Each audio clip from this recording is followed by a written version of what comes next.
Cybernation Uncensored.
Okay. Hey, we're officially live now. Everyone should be able to see us and hear us.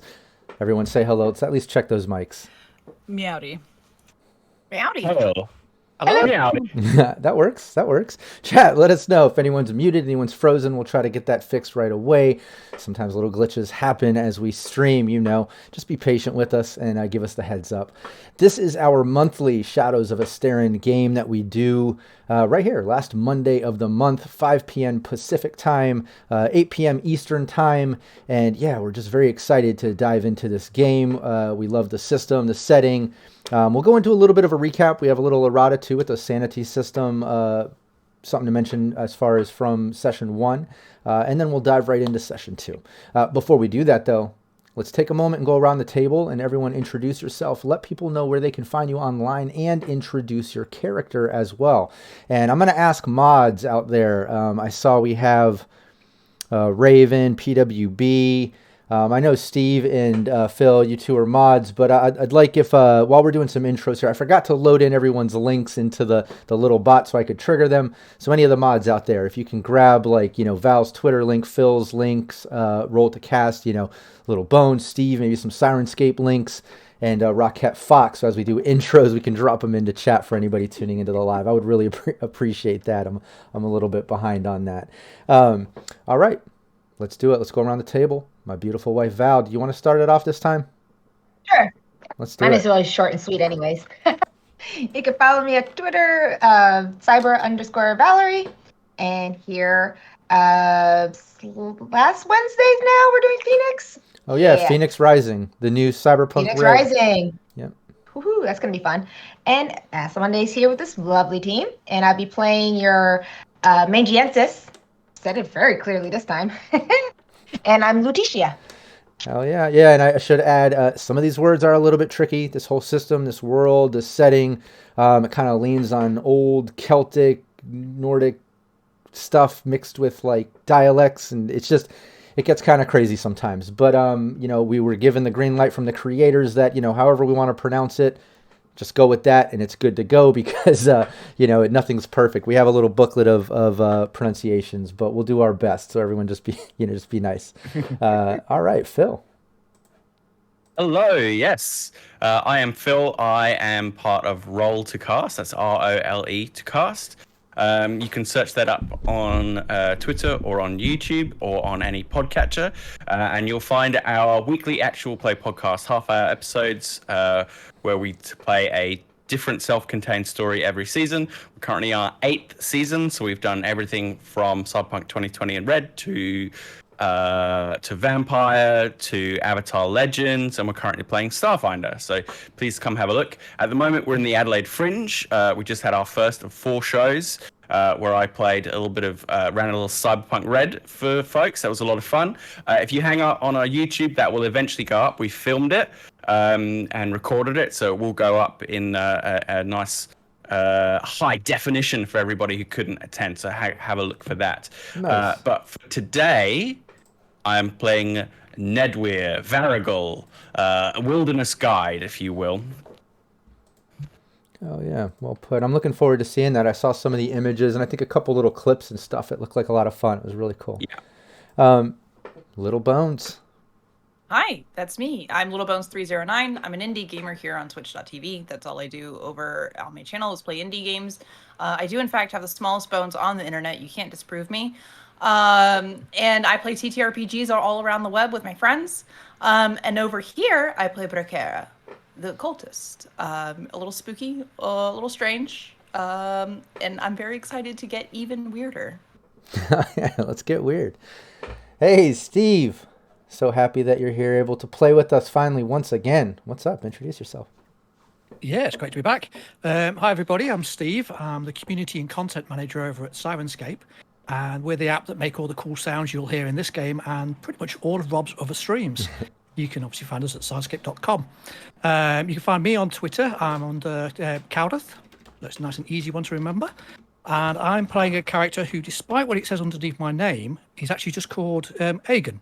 So it's a nice, simple name. It just spelt really, really weirdly. And which is perfect for this game.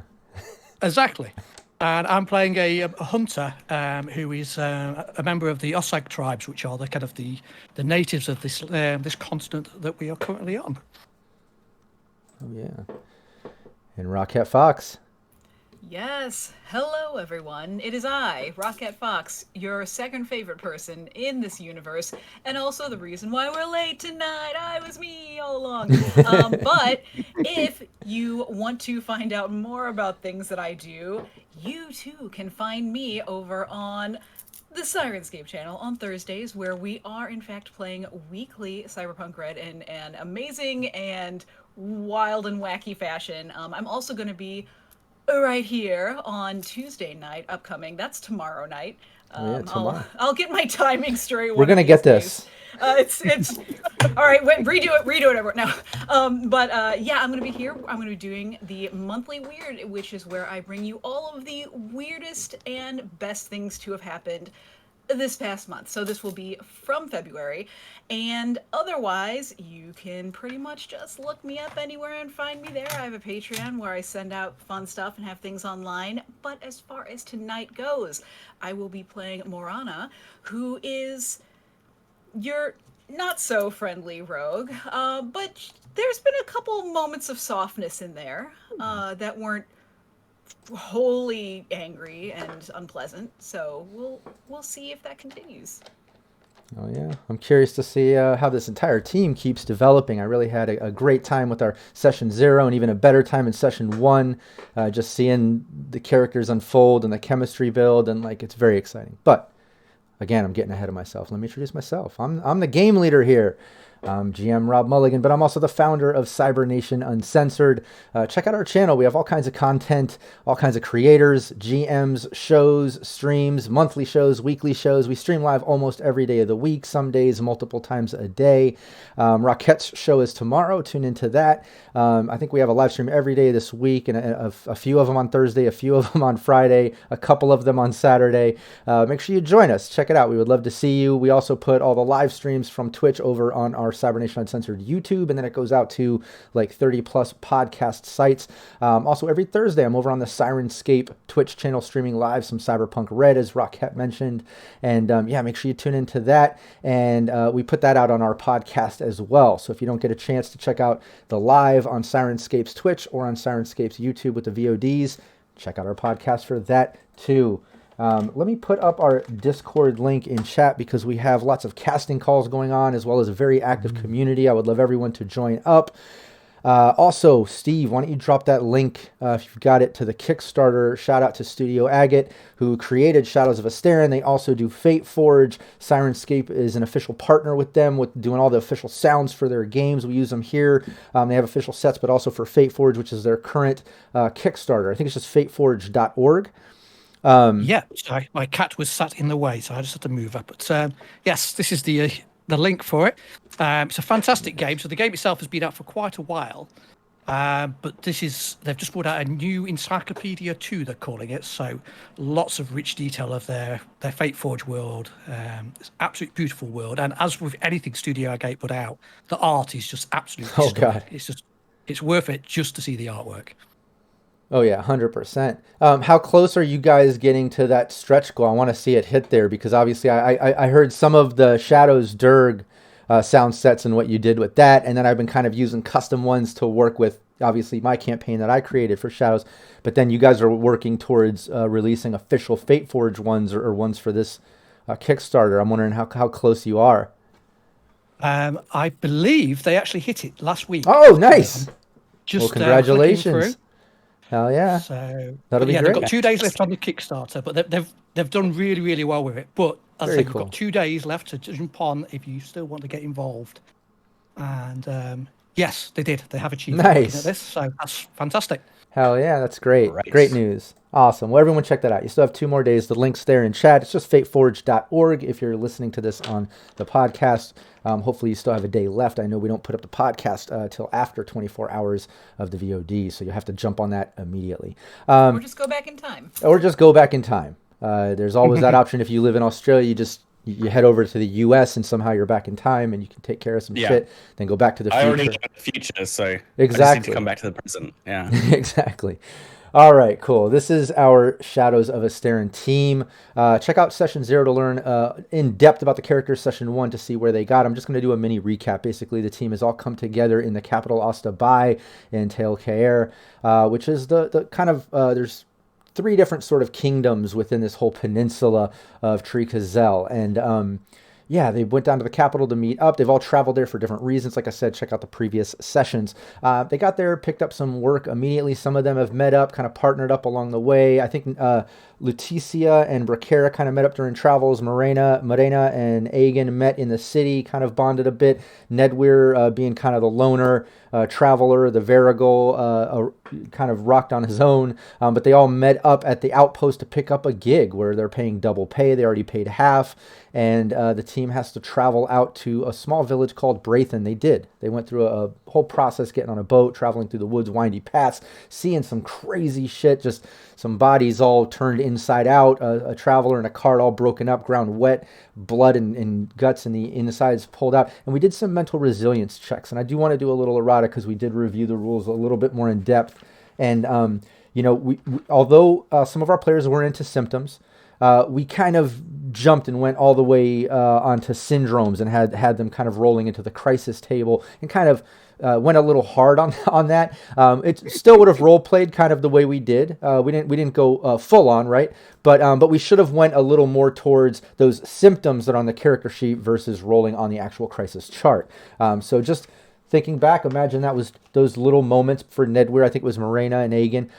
We'll just imagine those toned down a little. And if you 3 would look at your character sheet for your actual symptom that you kind of came up with in character creation, you can imagine that you would have role played that a little bit, getting in the village by now. Hopefully, symptoms wearing off as you've kind of dealing with newer circumstances as you enter this village.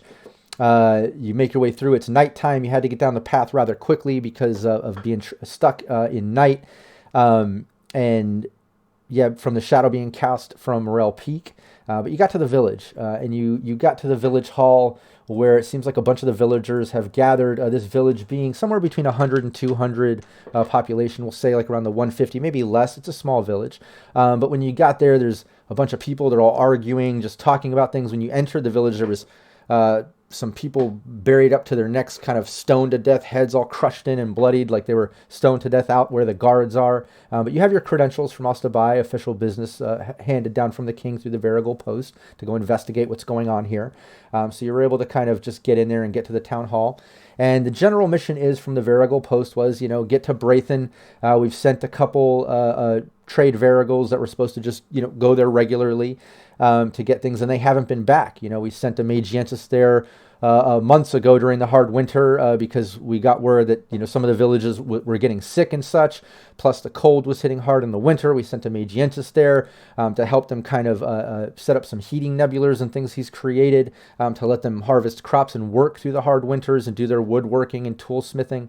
And yeah, they should have gotten through that winter and they should have gotten their trade. They sent the Varigal, but the Varigal never came back. They sent another one the following week. That one never came back. So that's why they put out this double pay. Look, we're not sending another Varigal. We need to send a team to go out there and investigate exactly what's going on. Why aren't these Varigals coming back? what's going on in this village. So that's kind of what it is. The team has gotten there. Like I said, they got to village hall, where most of the village is just arguing. Half of them, when the visitors came here, the team just started yelling like, "No more visitors!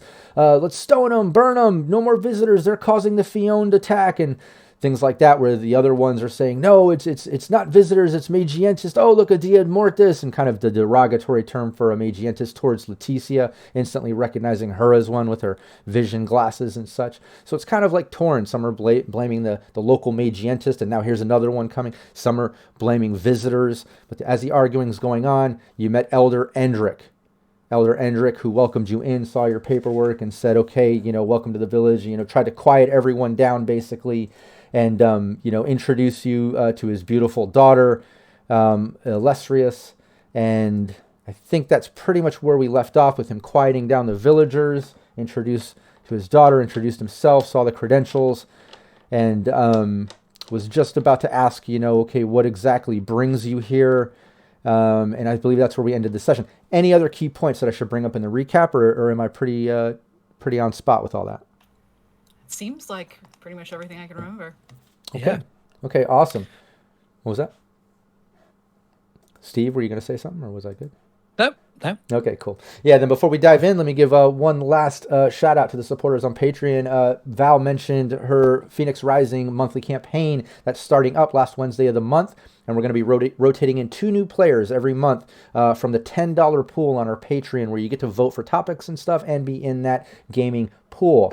So I'm going to put the Patreon link in chat after I give shout out to the other supporters on Patreon: Kevin Moreno, Joseph Holder, Naomi Madlass, William Huddleston, Jamie Minch, John Erfurt, Leaded Coffee, Chris Anderson, Matt James, GM Reservoir Panda, Roten, aka Renegade 420, Samurai Max, Steve Barr of Sirenscape right here with us, Zeno, Zach Capricious Nature, Cyber Smiley Raven, Andy Stretton, Copious Salt, Derek Lawrence, Daniel Terry, Alex Maxwell, Nicholas King, Tracy Goodwin, aka Stink Palm, Igor, Chris Callies, Homer's Odyssey, and Ryan Anderson. All right, let me catch my breath as I drop the Patreon link in there. Like I said, there's a $10 tier where you can join up and do some monthly gameplay, be put in that pool, and also vote for all kinds of stuff for Cybernation Uncensored. Let me get some sounds going as the team enters the town hall. And it's windy. It's becoming nighttime. The villagers are somewhat arguing. You can hear the wind outside. There's a fire in the town hall as Elder Endrick kind of says, "Well, come in, everyone, calm down. I'm Elder Endrick, and this is my daughter, Illustrious." She just kind of nods and looks over to all you. A beautiful young lady, maybe in her 20s. Elder Endrick maybe being in his 50s. It's kind of hard to tell. Early 50s, late 40s. It's hard to get a read on him. But he gets the crowd to at least simmer down enough that he can hear you now. And come forward. What is this all about? Obviously, you have the Ostabai official credentials passed down to travel here, and you've entered our village unscathed. What was this about? We don't need more problems. Yes, you seem to have enough problems on your own. Problems would be exactly why we're here. We only came because you sent to the king for assistance. That's us. So, why don't you tell us what's going on? Well, originally, remembering, they sent for assistance when they were sick long ago in months to get the Magientis there to help them through the winter and then set up the heating nebulars and things. Right. But this wasn't them sending Ostabai. They Did you send something to Ostabai, right? Yeah, Ostabai sent Vagrals a couple times that never came back, so they sent you to kind of investigate what's going on. So then, I'll let me retcon that. Yeah, he says, okay, obviously this is official. Let's not speak amongst the people. That might end very badly for you all, and it's far out of my control when it's this many people. Let's head to my personal quarters, my home. Kind of raises the villagers, kind of separate. He gestures for you to follow him. You see a couple kind of beefier guard-looking guys, kind of leathered and armored up with kind of half-plating and padded leather with weapons, kind of following behind him. His daughter following him. He gestures for you all to follow him as he's leaving Village Hall. Your flock has got quite worked up about something. Yeah, well, we've had a lot of problems here in the past months, and Fiondas attacks and things just making them crazy, and with the village, blaming visitors, and then you all showing up, and then some of them blaming our local magientist, and obviously now you have one with you. It's just obviously it's going to cause some issues with our people. Where is your local? Where's your local Mentius? That's Alden. He's in his laboratory right outside the village. He stays to himself these past months. A lot of the villagers are just they're on edge. It isn't exactly safe for him right now. We come to solve problems, not make more. We've got a few varied skills amongst us, so perhaps if we improve things, it'll quiet the villagers down. Well, let's have a talk. He enters Endrick's home now from the village headquarters, and goes in there as kind of the sounds of the village die down, the people being left in the hall, and it's just him in his home. When you enter, you think of a sort of nice log cabin sort of vibe compared to the other buildings structured out here that are kind of half yurt, half tent cabin sort of setups. This one's a bit nicer. When you enter, there's a large fire on the other side of the room. You can see a young male, a young female in kind of white garbs look up and instantly leave the room and go off through another door as he comes in and goes off to a side room with a large table and has you all sit down with him. He sits, his daughter sits, the two guards standing off to the side. And then shortly after that, the two younger ones, the male and female kind of in the white garments, come in. They have pitchers, they put down some mugs, they start pouring some drinks for everybody, putting down a little assortments of some breads, some fruits and such. What is this? And Morana's going to indicate the drinks that are being poured. It's just some mead, something just to take the edge off for tonight. I know things have been stressful with the town. Just like to be on the safe side. I would imagine Bracara is already drinking said mead without much thought. You give her something to drink, she's probably going to drink it. At the word mead, Aegon grabs the mug. But he's not seating. He will stand kind of behind Morana.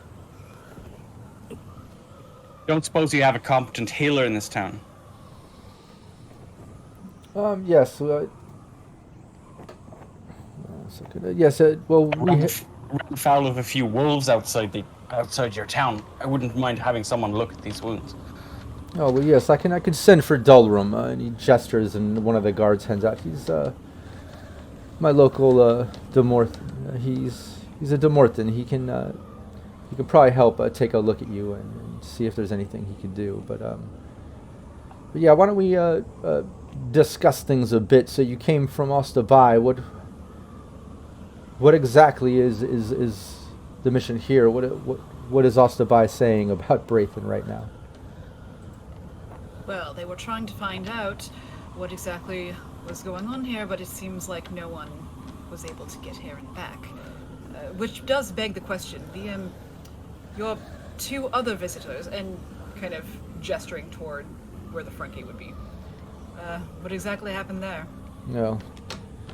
Well, we've had some Fiondas problems the past months, and now they've been attacking every few days. It's been escalating, and there's been all kinds of issues causing it. Some blame the local magientist Alden. They found some of his flux waste over by the stream next to the village, thinking that's triggering the Fiondas, and others think it's the visitors coming through. And I try to keep as much control as I can. But some visitors coming through. I do what I can, but I can't control the masses. They obviously took some travelers from the south, random travelers. I really don't think they had anything to do with triggering Fiondas, but the villagers wanted to make an example. You have to understand, they're desperate. They're trying to do anything they can to stop this. And for a moment, let me bring up the Braithen map. I almost forgot to bring that map up. Shout out to PWB. It's in the chat for you all in the Discord for Shadows of Esteren, but I want to bring it up for chat to see. You can see kind of where you lead in that front entrance where the two heads were buried. The crops off to the right out front of kind of the working quarters. Those crops with different heating nebulars set up, kind of breaking up the snow and ice. You go in around, you can see some stables. You see the workshops and smeltery where all the heat and sort of like smoke and fire from all the workshops and the coal. And when they passed, I mentioned the intense heat on the right, the stables on the right with some of the animals going into the left where everyone's living. That's, if you look at the map going around to number 3, that's where they saw that kind of rabbit symbol where there's the hare inn, or that sort of inn and bar. And then there's Elder Endrick's house, which is kind of behind that at number 1, the village hall. You can also see some grain silos, and then a bunch of living quarters, each one of these kind of multi-living bungalow sort of setups, like half-yurt cabins, each one living multiple families. But there's an awesome map from PWB. Shout out to him for helping make this campaign awesome as we construct this and keep going. Oh, look, there he is in chat. Awesome. Shout out. Looks great. Beautiful map. Yeah, I'm loving Beautiful. it. But yeah, as Elder Endrick goes on to explain, Fiondas have been attacking, and you came from Ostabai. Well, I was wondering what's going on with Ostabai. We were supposed to get their end of the month varigals coming to get our goods. We have them supplied, built up, and no one ever came to pick up. We haven't been able to do our trade, and now you're showing up. One of the varigals that Ostabai sent your way, torn apart in the woods. Torn apart. Oh, you said you've been attacked by Fiondas. Have they been assaulting the walls or just stalking the woods about your village? Well, I imagine it's the whole area. This doesn't surprise me, but we've been dealing with it in our village. It was monthly the past few months, then weekly this past month, and now it's been every few days for this past couple weeks, it seems. Every few days. Have they been assaulting the walls? Oh, well, it comes right through. I think we're dealing with one type of fiend here. I'm not exactly sure, but it's in the form of some water, mud, sludge, tentacle thing that just makes its way in between the palisade walls and comes into the village. It seems to attack one person each time. It just suffocates them, just driving into their face, entering their body through their mouth and nose and orifices, and then seems to pull their insides out. I can't. It's been horrific. That's plenty. The people that have been attacked, do they have any relation to each other? No, it seems to be random. I haven't been able to make sense of that, but And only one at a time. Yeah, it seems to come in each time and just make a sacrifice or example or an attack and then leave when the unfortunate soul is left. Don't try and find reason in the Fiondas. It's a fool's errand. You'll go insane, Marana. They come, they kill, they always have. Well, that may be, but the only other thing I'd want to know is, you said it arrives every couple days. Right then, you see a tall, skinny man with kind of gray, wiry hair coming through a black cloak enters the room. He says, well, they've been attacking every few days, and I think it's the Magientis that's been here trying to help the Dia de Mortis. So when would be, and Barada purposefully is cutting him off. So when exactly was the last attack? The last attack was a few days ago, maybe 2-3 days ago. This tall person kind of walks over and stands behind Elder Endrick, and Endrick looks. This is Dulrum. This is our village de Morton. He's been helping along the way. He's been trying to keep peace with the people as well, and it's been a difficult task. And then Dulrum leans in. Well, I think it's half of the people do realize it's obviously the Dea de Mortis, the Magientis. He looks at you, Leticia, and kind of derogatory. Marana kind of reaches over and puts her hand on one of her weapons and makes as if to get up. I'm sorry, do we have a problem here? It'd be just as easy for us to leave you alone with this issue you're having. Yeah, the two guards kind of step up and pull out their swords, kind of getting in between Elder Endrick. And they step up in between you, Morena's. Endrick says, everyone, just calm down. Look, If you want to leave, it might be very well much more safe for you. The villagers are definitely not pleased with any more visitors. We've handled things here for, well, decades. I think we can handle it ourselves very well, just very fine. Yes, I notice how well you're handling it now.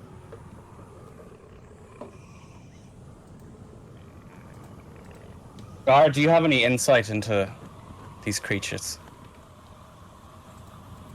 What was that? Who did you say that to? Bracara. I know Bracaria. I know she knows about weird stuff. I don't know if she knows anything about Fions. What? That's an excellent question. Do they fall under occultism? I don't know. No, I mean, I guess, you could do some type of general roll here to get some knowledge. Maybe like natural environment might kind of work. Occultism might work, but Fions aren't really, an occultist sort of. Yeah, they're kind of their own entity. But a little natural environment might work a little, because Fiondas are very much attached to the different elements and environment. So if you want to give me that roll, go for it. Give me your. You just take your natural environment plus your empathy plus a D10. Well, I got base 10 on mine. So. Natural environment, I've got a 10, but it didn't roll up, so it didn't crit. But that was a 19 on natural environment. Nice. Excellent. I rolled a 3. What's your total, though? Your natural environment with your empathy in that 3? It's a 3. Oh, okay. Wow. All right.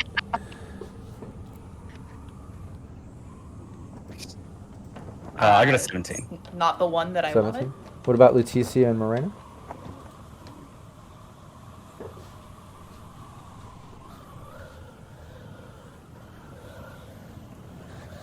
I got a 9. It's not good. I can tell you that much. Where'd you get a 1? No, it's a 5. All right. Well, then, yeah, it makes sense. Nedweir and Aegon kind of having a bit more experience. They've traveled more. They've traveled the land a bit more. In fact, why don't we bring up the map of Teil Air, just so chat can kind of get a view. You see Ostabai, like I mentioned before. Morel Peak is at Agail or Agai, Morel there on that map. Below at the base of there is where Braithen is, the village that we've kind of created within this lore. But there's Teil Air, and it makes sense that Aegon and Nedweir traveling around have had a bit more knowledge of Fiondas and the environments. And yeah, you're familiar that Fions or Fiondas, they tend to lean into different elements of the environment. Elder Endrick kind of mentioned this one being like water and sludge. It's kind of clicking like when you saw those other bodies that were turned inside out, like he mentioned. There was also water. Things were all wet. So obviously this Fiondas has something to do with water. So yeah. Aegon's just going to kind of step forward, kind of be between the two guardsmen that are looking at Morana. I just say, the Fiondas are relentless. They do not tire. They will keep coming. They've already increased their attacks, and they will do so until you are all dead, unless you do something to stop them. Endrick If kind he of wishes to leave, we will. Yeah, Endrick. But that won't protect your town. Yeah, he reaches and grabs his guards and kind of gets them to stand back and gestures for you to sit and stand back. And he says, everyone just calm down. Look, obviously you're here for a job. You want to get it done, get paid, and do what you have to do. We could use the help. Things have been escalating. And he looks at Dulrum. You see the Morthen kind of give him a look and kind of, step down a little bit. And he says, so you have my blessing. You have the credentials here straight from Ostabai. You have the king's word through your outpost. Investigate what you will. He hands over a map of the village, hence that map that I showed earlier. So now at least you have some of the basics of the local layout.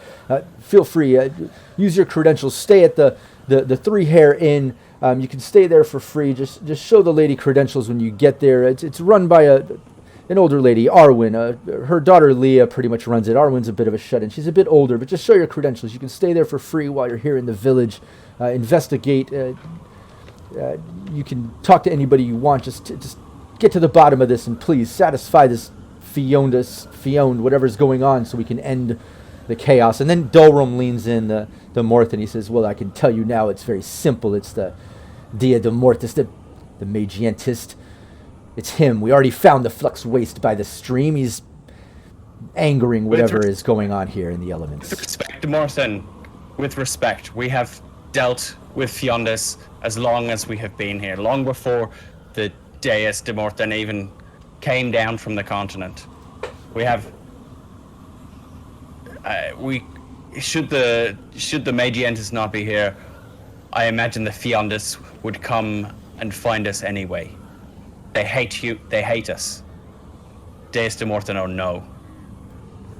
But we'll talk to this fellow, see if he's up to no good. But I suspect the Fiondas has its own agenda. But thank you for your hospitality. We'll try to stay out of trouble while within your walls. I look at Marana when I say that.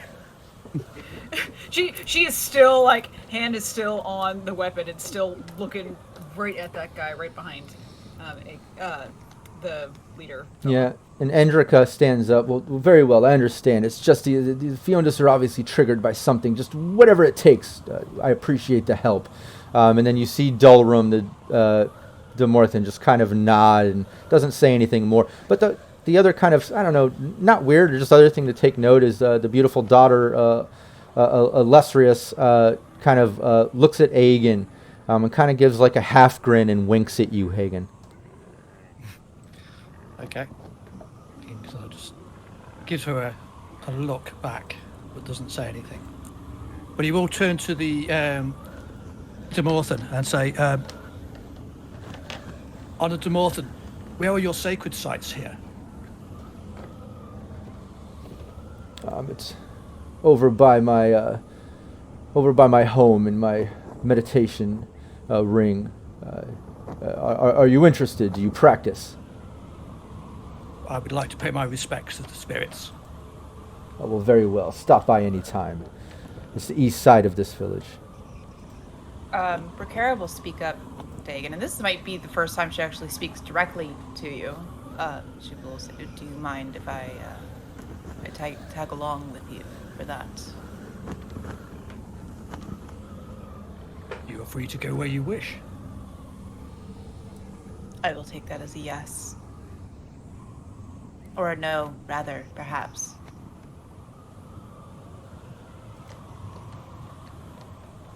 Well, I wish to get to the inn to see if they have more of this nice local mead. Agreed. My legs are short, worry. Endrick actually smiles a little bit. The meat is good in our village. But yes, it's getting late. Go ahead. Like I said, get some rest. You can stay there for the night, free of charge. Just help the village. Do what you have to do, and I'll be around. Thank you. As soon as we're out of earshot, I'll just say to Lutetia, I don't know how you do it. That's the first time I ever heard someone so not like us. You've not wandered far from the cities then? No, I know we're not liked, but that is, I was frozen. I didn't want to make him angry. But unfortunately, that was among some of the milder things you'll get. But I would like to meet the other gentleman in the morning. I think Marana would be walking next to Aegon, just very not necessarily to where other people won't hear, but just fairly quietly. Seems like a few days ago we're probably about due for another visit. I agree. We should venture to the tavern for now, in the light and the warmth. But be prepared. Keep your eyes all around. Yeah, and you make your way... Keep the t-shirt close. Yeah, you make your way out. When you come out of the Elder Endrick's home, you can kind of see, I'll bring up the map again for chat. Coming out of his home there, that number 2, you can see people gathered around that number 1, the village hall, and they're kind of gathered out front. You can see the fire from inside. People are kind of drinking, smoking on pipes, talking to each other. They're in kind of little groups, but when you all come out, you definitely notice like half of the eyes are on you all, like you're getting some kind of like dirty looks. People are talking to each other as you come out. And you can see over to the right, if you're looking at the map, your left coming out of 2 in character mode, but I know that can get confusing. Looking at the map to the right, that number 3 is the 3 hair inn. You saw that rabbit symbol. As you get closer, you see it's kind of one of those Trinity sort of Celtic symbols, but instead of like the 3 points, it's actually 3 hairs, like these rabbits in that sort of Celtic rabbit. It's called the 3 Hair Inn. And you can see it's an inn. It sleeps maybe anywhere from like 4 to 6. It's small, but then it also has kind of like a little eating lodge and a bar attached. As Elder Endrick explained, it's owned by an older lady, a bit of a shut-in, Arwen, but her daughter, Leah, as he said, is younger daughter, kind of helps keep the place up together. But you all enter the place, and you can hear everyone kind of outside the village chatting, and local coming from the hall, coming from around the village. But as you enter here, those sounds dull down a little bit, just enough to kind of allow you to have some private time. You enter in, you can see there's some tables off to the side where maybe food once was. You can even see some empty bowls and things. You can see a fire off to the side with a big pot sort of cooking on it. There's a young teen right across from you, cleaning off some of the counters and putting away some items and cabinets and things. And the second you enter, she turns around and says, "Oh, I wasn't expecting any more visitors. Come in. I'm Leah." Hello. Well met. What brings you Some to meat Braithen? for everyone, please. Okay. Right away. What brings you to Braithen? I didn't think any more. She starts getting drinks. I didn't think any more visitors were coming in right now. What? Yes, well, we made it past the gates of the rocks. The king in Ostabai values all his villages, even the ones remote out here. When we couldn't get in touch with you, we were sent to re-establish lines of trade. We're here to bring you back into the kingdom's welcome grasp. Oh, okay. Well, this kind of makes some sense. She starts putting down the drinks. We have had some word of issues of no more transports coming to Ostabai, and I guess it's been keeping the village unease. And then with the Fiondas attacks and whatnot, well, welcome. I guess you as visitors are welcome. More or less. Yes, A lot of your... you seem a little warmer than the initial reception we got. Well, I don't necessarily think it's visitors so much. I think it has to do with Alden, the local magientist. I know he's here to help, but as my mother explained, these lands aren't exactly kind to what those... She looks at Lutetia. Those people do. It's easy to fear what we don't understand. The Fiondas, they have deeper reasons for what they do, I fear. It's not as simple as someone strange in the village. Well, it doesn't... We've been in the wilds outside your town, and the Fion's been prowling there too. If it was just after your magientist, do you not think it would have killed him first? Well, maybe he's been lucky, but it doesn't help that he's been so careless with his flux and everything that he's trying to do here. I really think that he has something to do with this. I think he's triggering the area and just making the environment unbalanced. Whatever he's doing, I don't know. My mother knows more about this sort of stuff. But we do still have some stew on the heat. If anybody wants some lamb stew. Oh, I'd be down for some lamb stew. Okay, very well. Yeah, we'll eat some. As she goes to serve up the stew, Aga's just going to turn and say, "Was it not his warmth that allowed you to grow these crops?" Well, yeah, I guess he's helped. He came and he helped everyone from being sick and got the heating crops going as well, and he got his heaters going so we could crops. I know he means to help, but like I said, I think he's been a bit careless or something. I don't know what, but we definitely didn't have problems before he got here. I don't think he's... I don't know. Well, it's a shame he only means to help and doesn't actually accomplish any of it. She kind of gives you a dirty look. We have our own expert in the ways of flux amongst us. If he is being careless, I'm sure Lutetia here will correct his course. Okay. Oh, I'm sorry. None of you are allergic. We do have some house cats here. I see. If you're allergic, I can take her away. Or him away. Is it a male or female? Rats and mice, I find. Bracara is unbothered. She is, in fact, really into the cat. And I would even say maybe it's weird. 2 or 3 of the house cats, they all start gathering around Bracara. oh, Bracara is quite enthused by this.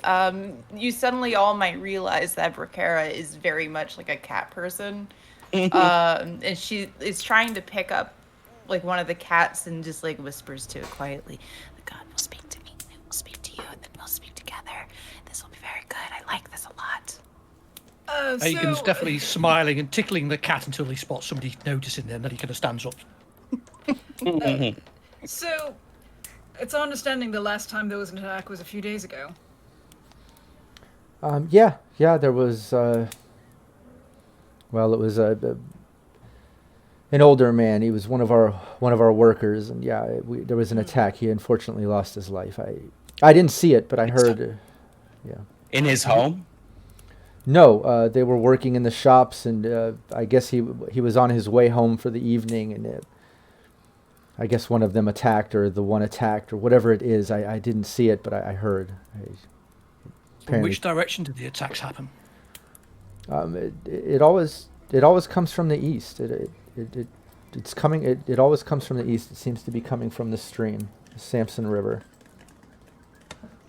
Oh, that makes sense. It's a creature of mud and slime. So we hear. What was he? Oh, yes. What was he working on when he left all his flux by the river? Oh, Alden, our Dea de Mortis, our Magientist. Yes, he. I have no idea. I don't know. He was working on his heating nebulars for our crops. He first came here to help with filtering the water, and then he was helping with the crops, and then he was just here to help. But like I said, I think he's been careless. He's done damage. We found his flux waste over by the river not long ago, and I think that it's been him, that it's his carelessness that's causing all of this. Check that out in the morning. But we should be cautious tonight. Yes, I agree. No one go about on their own. Suddenly an older Especially woman. after nightfall. Yeah, as you give warning to the team and you're kind of finishing up your stew and stuff, an older woman comes in from one of the back rooms. She's carrying a bunch of like fur blankets and things and has them kind of balled up. And when she answers, Leah, who introduced herself as the daughter, kind of stands up and says, "Oh, Mother Arwen, this is Arwen. This is my mother. We have visitors. They're." And you see the older woman kind of like look confused and look at all of you as Leah says, "No, they're actually here to help. They're on official business. They're here to help." Nice to meet you all. She puts all the blankets and things down and walks over and just kind of shakes all of your hands. Bracara will not shake her hand. She just sort of reels in on herself. She's coiling in a way. She's very obviously disgusted by this village's behavior. Yeah, Arwen seems to, older lady, she does kind of like a traditional sort of bow, handshake sort of thing, just kind of old school greeting. I would think like Aegon, Ned, we're very familiar with it. Maybe the others, seems a little old school, a little too traditional, But she just goes through that and, well, thanks for coming to help us. I guess my daughter already introduced. She'll be able to take care of you. I'll carry on with my cleaning and such. And she just seems a little out. She's definitely older. Yes, thank you. If she seems kind of out of it, is this something that Bracara could pick up on as something unnatural? Oh yeah, give me an occultist check. Let's see. I think you're definitely picking up on some vibes of that. Let's see if you're able to kind of get a good read on it. 1 second. 5 plus 2 is 7. Plus 2 is 9. 9 total. Yeah, 9 total. Yeah, you can tell like she seems a little off or whatever, but yeah, you're not able to get a good read. You can't tell if it's like some trauma stuff or just she's a little older. The elder Okay. Endrick described her as a bit of a shut in, but you can't get a good read on it. But with everything going on in the village, you can make assumptions and stuff. It's up to you. All right. But she goes on to kind of take the blankets and go into the rooms, and then she looks at Leah. Just set them up all rooms are clean. They're all ready. And then Leah looks like, yes, like I said, we haven't been having visitors, so all rooms are available. But you're welcome to just stay and grab your blanket. So when you finish eating, I'll be carrying on. And she goes off and goes up some stairs off to the side as the mom kind of goes off into a side room, and you can just hear them working off in the distance. You all are kind of left alone to eat and wind down and get some sleep. I'll let you kind of role play the end of your night before you go to bed if you want to do some chatting or anything. I wouldn't be surprised if it makes another visit tonight. Agreed. Oh, he's definitely coming back. I would put money on it being tonight. Oh yeah, because the Just patterns. gently says that out to the group. Well, the patterns fit. An Ember Yes. Dowel. If we have a quiet night. You on quiet night or you on an attack? Well, you're saying you'll put money on it coming? I'm on And an attack. I'll wager against you that it doesn't. It'll give us a nice day to settle in before coming and turning us inside out. Fair, fair. I'll take that. I don't think the fates will be so kind. Well, do you want to be on the side of, do you want to put your dowels on your opinion? Egan? I'll put my dowels where my mouth is. Well, I'll be able to take your funds off both of you when we have a peaceful, welcoming night in this village. Brokera, in the spirit of wanting to be friendly and a part of this group, but does not quite understand the process of gambling, holds out all of her dowels and will ask, is this how we play? No. No. Oh, no, that's... I know this is not right. No, not for... But I maybe we're just giving a money small- to each other. Just no. Just put the... And Morana's just gonna kind of reach over and like push her hands back and like kind of put her hands toward herself. One dowel missing afterwards. No, I'm kidding. That's a helper's fee. She is sort of confused by this and looks quite serious and says, We each put a small sum in the middle okay, and It's a state what small- we think might happen. And Right. those that are right, take the pot. this is gambling. Yes. It's one form of friendly gambling amongst friends, yes, but there's many, many ways to gamble. Are This is the more peaceful version. we friends? Well, we'll not get far as enemies. Well, we'll see what happens if we all make it out alive, that's for sure. We Interesting. shared blood together. That is true. And she will hold up an amber dowel and then hold it out and say, I am in this wager with my friends. Wonderful. We have more. And Murata just like takes it, Wait. like toss it in. You For give your or coin. against? I believe we will be in for a quiet night. Oh, Okay. Well, big sip of his mead. we'll see about that. We'll see about that for sure. This flux in the river issue, do you think the villagers might not be far off in drawing a line between flux in the river and an angry slime fiend? It could be. I just always like to check it in the morning to see what his runoff is, what he left behind, how much of a mess was he doing over there? It is possible, but as you said, the Fiondas have been a threat to these lands well before the Magientus came Although I here. wouldn't be particularly thrilled for Flux to be winding up in my front door. We don't even know how these creatures react to the stuff. What if you're making it? What if he's making it stronger? What if he loves it? He's coming back for more. Maybe would he's love a just feeding off fiend? the hate of these people that live here. But why is Zephyr only attacking one at a time? If it can come through the walls and kill, if it's angered, why only one? Maybe it loves their fear. Maybe it's got a little stomach. Can only fit one person at a time in there. It doesn't eat them, just turns them inside out. You don't know that he's not eating what he finds on the inside. Anyway. They were drained. Yeah, they're drained. Something that it's taking out of there. I'll leave it to those wiser than me to plumb the motivations of creatures of evil. Well, luckily, we don't have to know its motivation. We just have to figure out why it's here and how to stop it. Well, that's tomorrow's problem, if you ask me. I'm going to close my eyes. Or later tonight, I'm just... Well, we hear screams. We know it's tonight. And then this pot is ours. And then I will have lost the wager. Yes. Yes. Hi. Oh.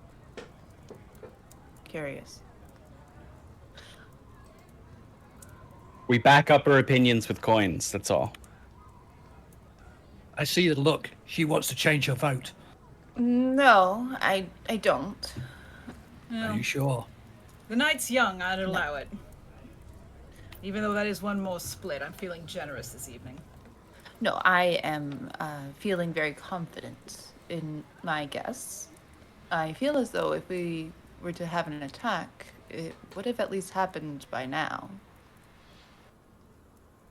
No, we don't know how late at night it's been attacking.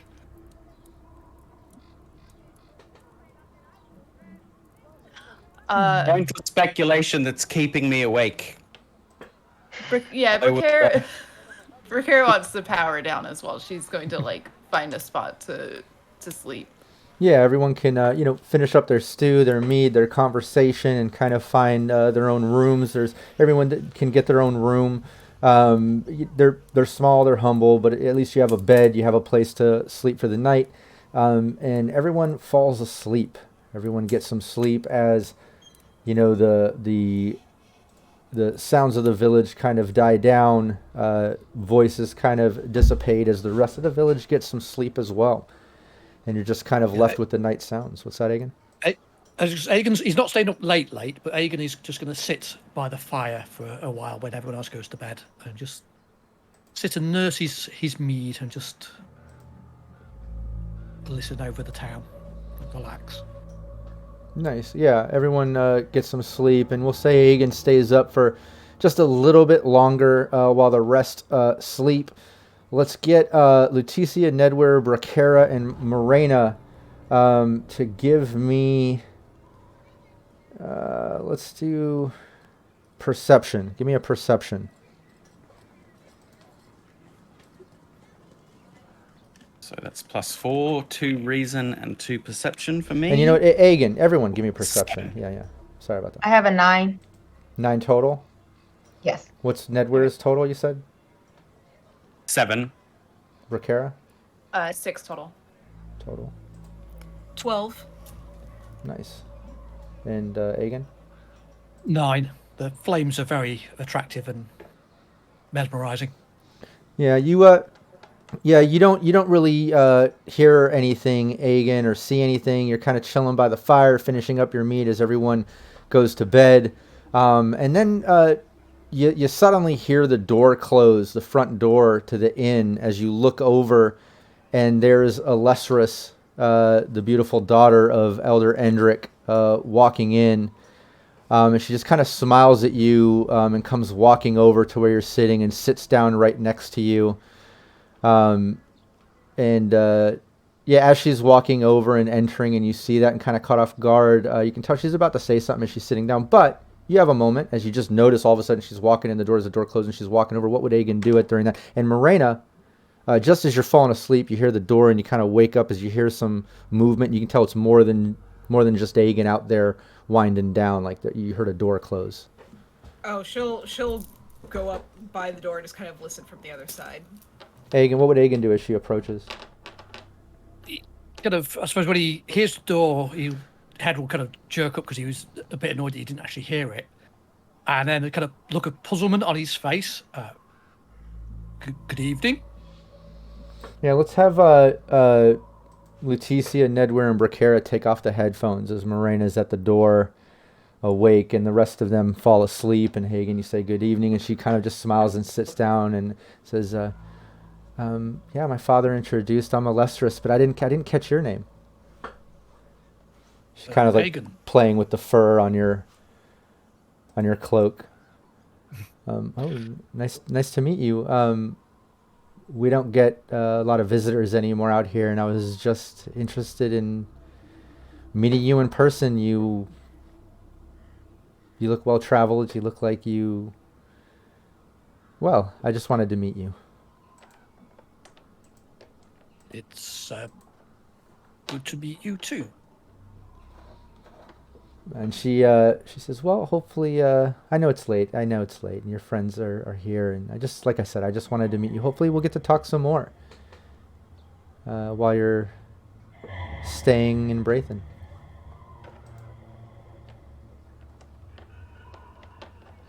Yes. She leans in to give you a kiss as she kind of starts standing up.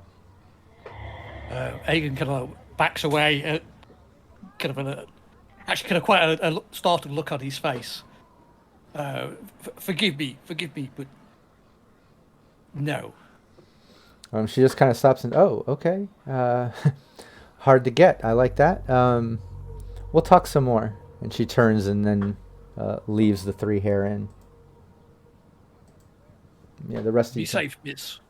What did you say? Oh, Morena's gonna come out into the room.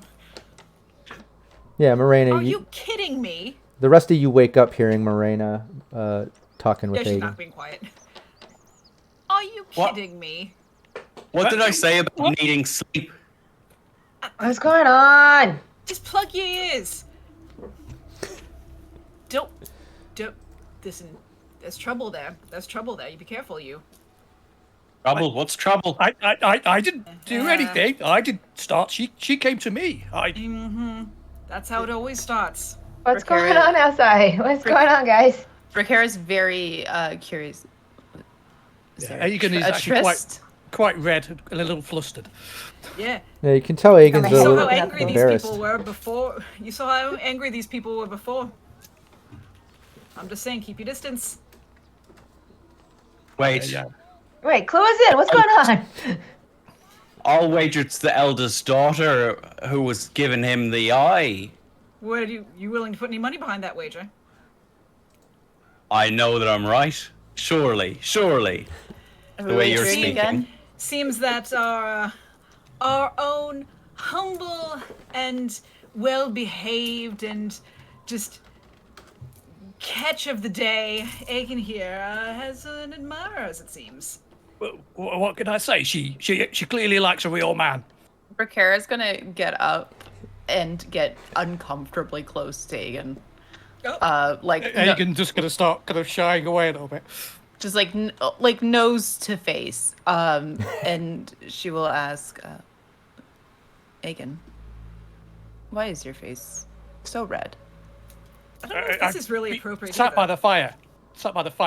It's warm. I need a mead. What did the daughter say to you, Aegon? She went in to give him one of these. Did I she heard it. kiss you, Aegon? What right on in? Did you kiss her back? Bracara's like oddly curious about this.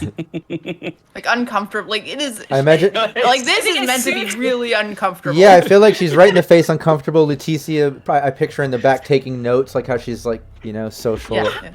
This is how you interact with other Observing the whole people. thing.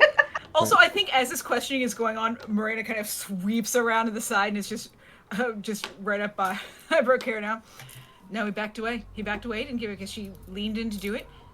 But he didn't do it. Thankfully, she turns to look at Aegon. Bracara's gonna like poke her little head up and to look at Morena and like this is the hot goss, I guess that Bracara just needed to All get that really he involved is. in this party. And then she's gonna look back down to Aegon and say, "This does not bode well." No, see? Even she says it doesn't bode well. You remember those unfortunate blokes out in front? That'll be you. I feel as though But it it's won't a be the trap. top of your head getting stoned in. The hour's late. I'm going to bed. Aegon, why are you so flustered? Did you like it? I bet he did. That's all Reagan for you. And then all of a sudden, Mirage just real stoked about this and just claps him on the back real hard. Yeah, you be careful though. She's gonna get you killed. I am then going to turn around and Nedwin. Does this mean I won the bet? We had a visitor. Oh, that's true. We don't know. We don't know. Also, if, she wasn't secretly this sludge creature in disguise. Technically. We didn't set a rule down for it. I believe the word we used was an attack. Do you feel attacked? Look at him. He clearly I looks do now. attacked. Is it me, Aegon? Am I making you feel like you've been attacked? Morana's already scooping up the money. Well, I'll just go ahead and divide this up 3 ways. You put that back. You know what the bet was about.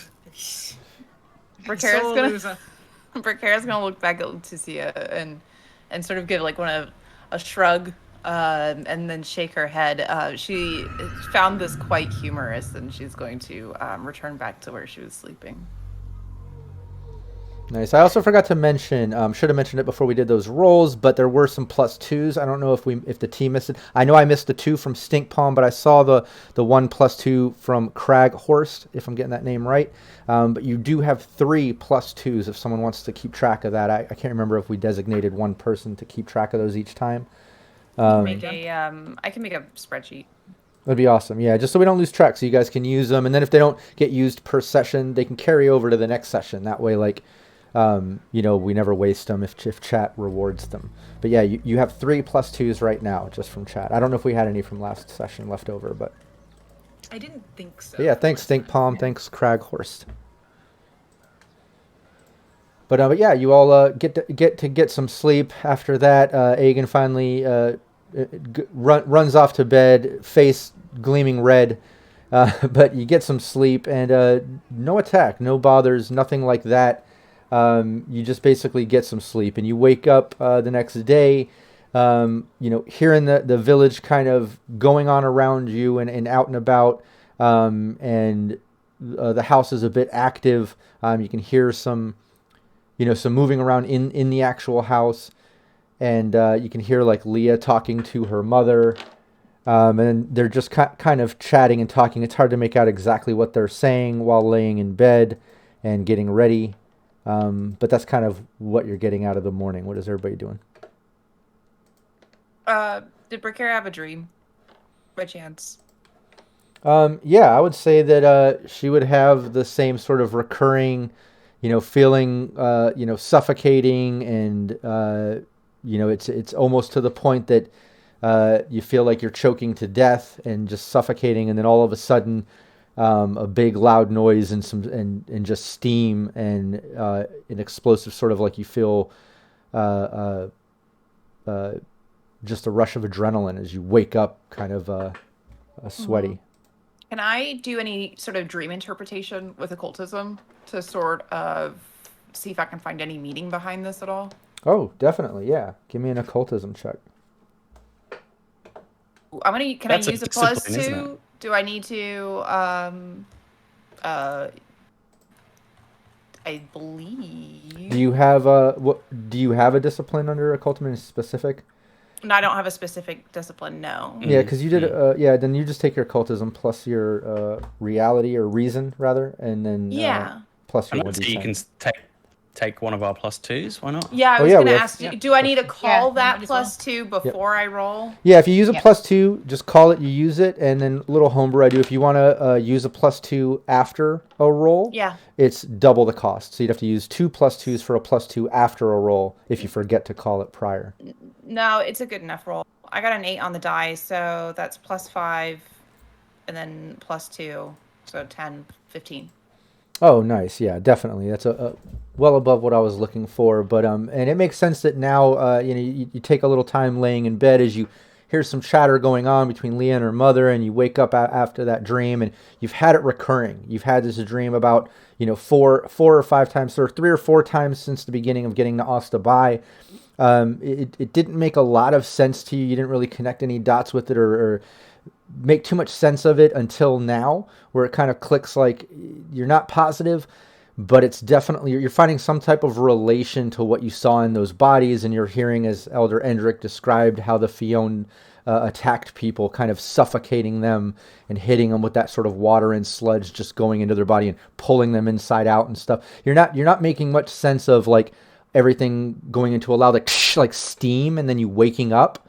You're not sure what that's about, but you definitely feel like the suffocating and stuff was some type of message from the Fionn, like telling you that it's coming for you or something like that, whether it's your paranoia in occultism or whatever.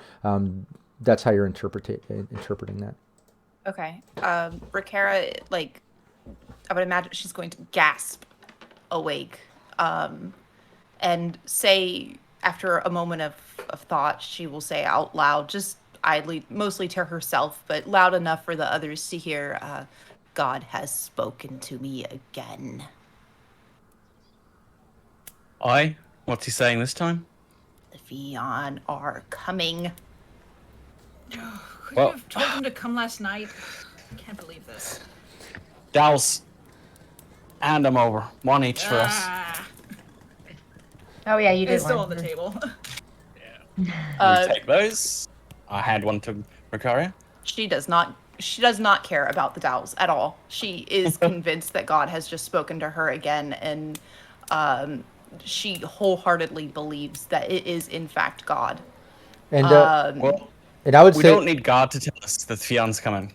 I love this too. I like, Ned, we're focused on the Dowls, and like, we don't need God telling us, and everyone kind of like just brushing that off a bit and focusing on the bet and stuff. While maybe Leticia, maybe being a little more connected with Bracara through the travels prior to Ostabai and stuff, maybe you're getting a better read on Bracara. Like, you can tell, like, she's very serious. Like, she really believes like God spoke to her and what she just said. Like, she's taking it serious, while you notice everyone else brushing it off to talk about the betting. But you can tell she's pretty worried about this.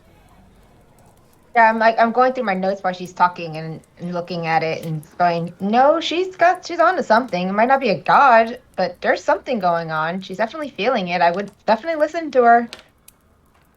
She's been kind of right with her feelings, but not with traveling with her. Well, I would It say, was let me correct that just a little bit for the roleplay's sake, in the sense that Magientis definitely would look at an occultist more like, hoity-toity magic, poof sort of stuff.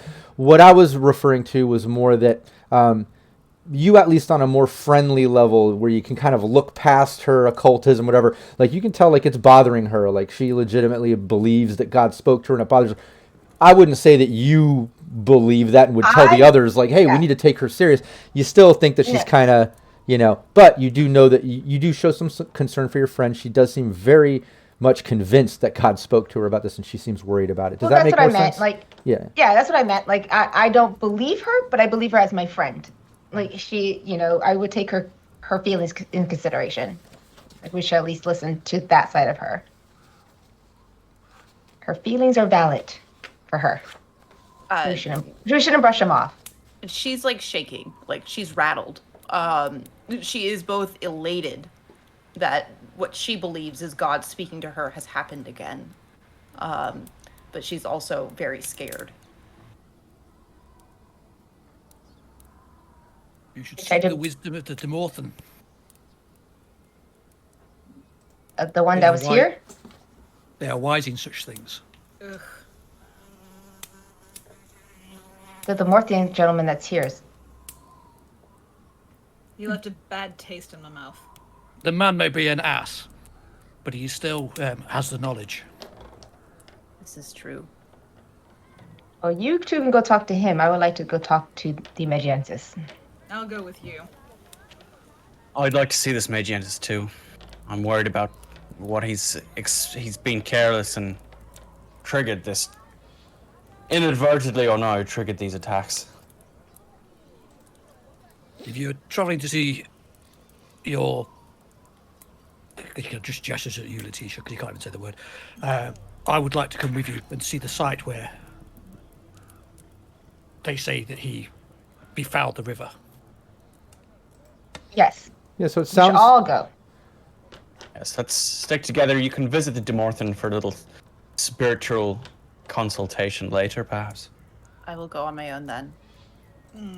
No, we all stick together. I need When to you know go, these we answers. can all stay outside where you go. But I we all need stick to know together. these answers. You are not safe in immediately. this town by yourself. Well, if you I know feel that's it's hard. urgent and you're disturbed, we'll go see the Demorthan first. This Magientus isn't going anywhere, okay? So, Ricari, if you feel like you need to ease your spirit now, let's speak to him first. It's not as if the village is a huge place.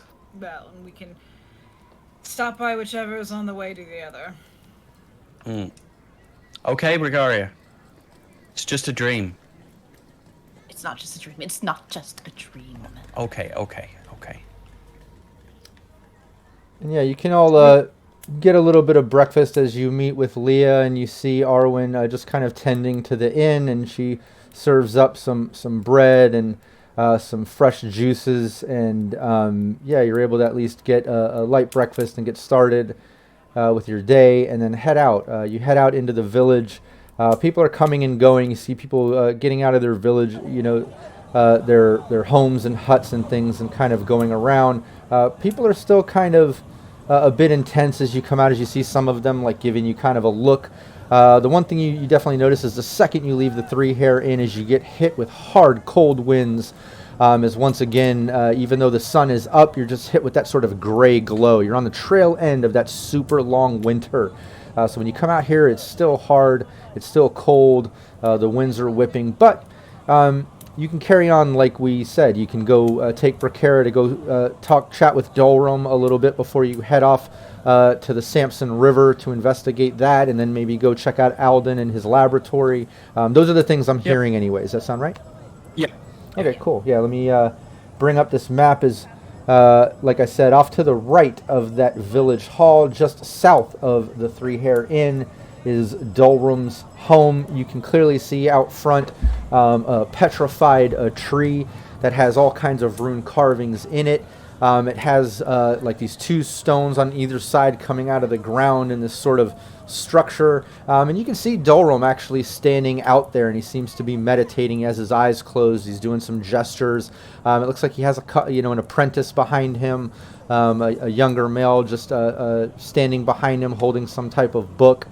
But he's just standing there, just chilling as all of you approach. And let's take our 5-minute bio break before you engage with Dolrum the Demorthan. Everybody in chat, don't go anywhere. We're just going to take a quick 5-minute break. I'm going to leave the mics hot. And yeah, we'll be right back. Kitty butt. Kitty butt. And the cats have followed you from the Three Hair Inn. The cats are following you around Brayton.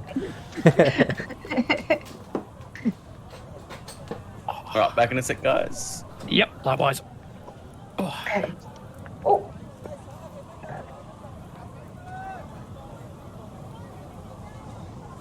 Oh, God. Oh, shit. It's all falling off.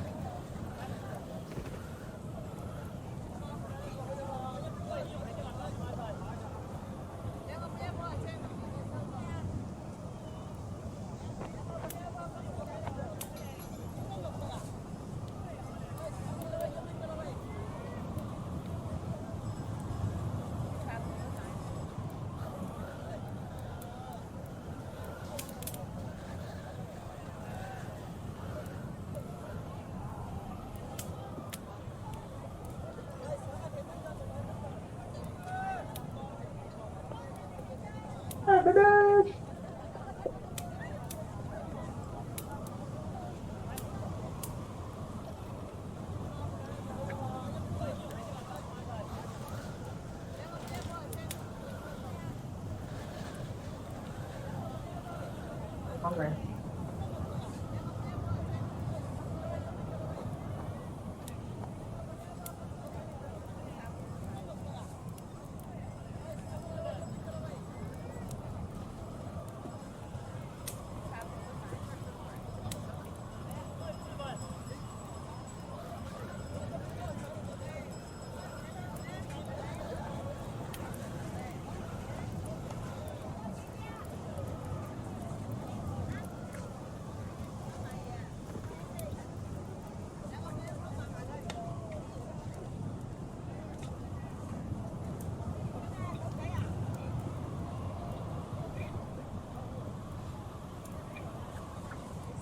You look so toasty.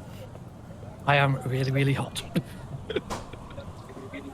It's a great hood, but it's really warm and also really, really tickly. It's got so many bits of fur that keep... Oh, see, that's where the warmth is kept.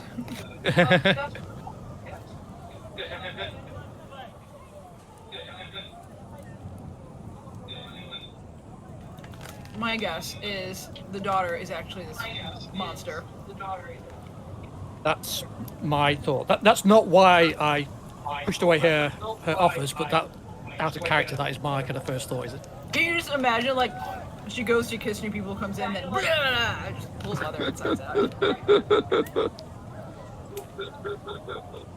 Are we feeding the churu? We are. I've got a lot of echo, by the way. Is that somebody's? I was gonna say, we're It's Val's. going forever.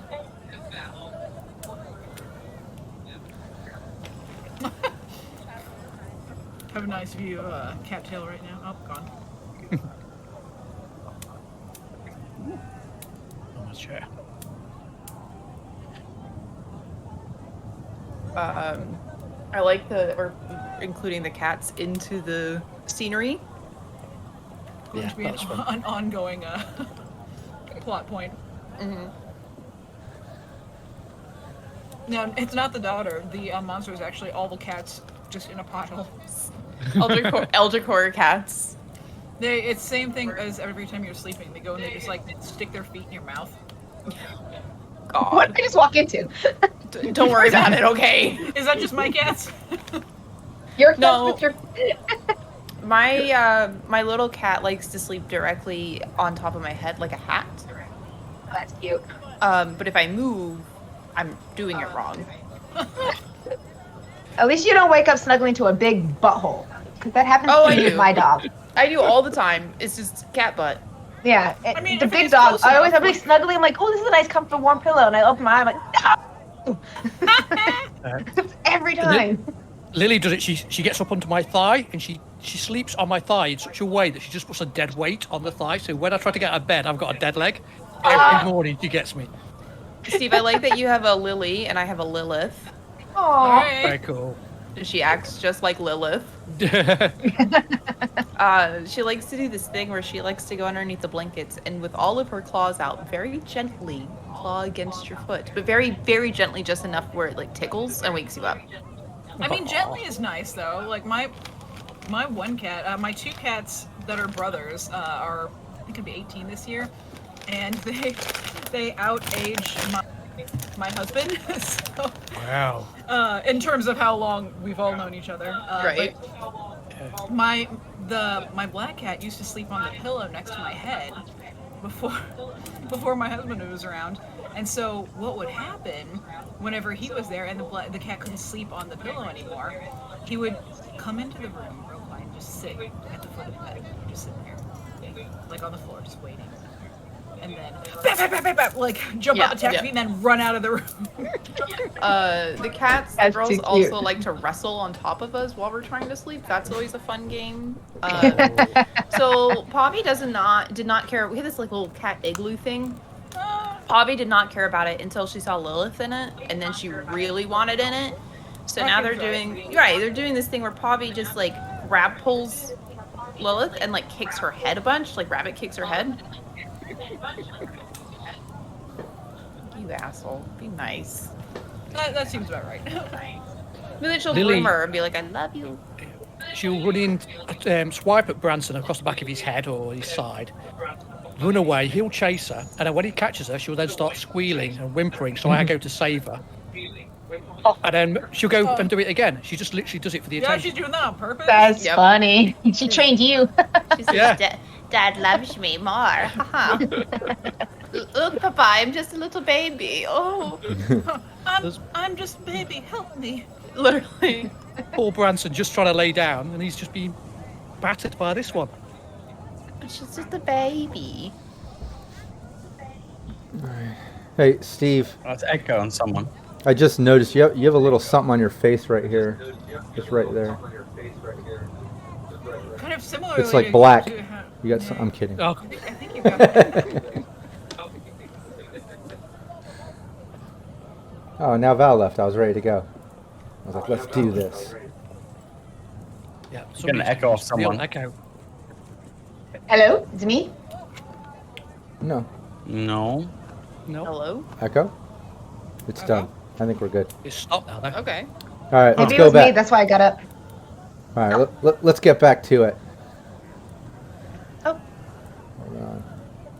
All right, everyone can see us now. And look, the cat is following Aegon all the way from the Three Hair Inn all the way over to Dalrum's home where he's out front He's with this. enchanted it.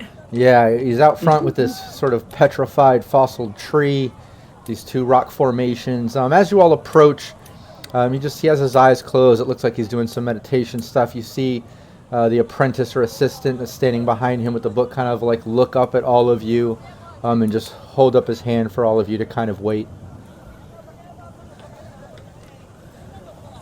What do you do? How long is this going to take?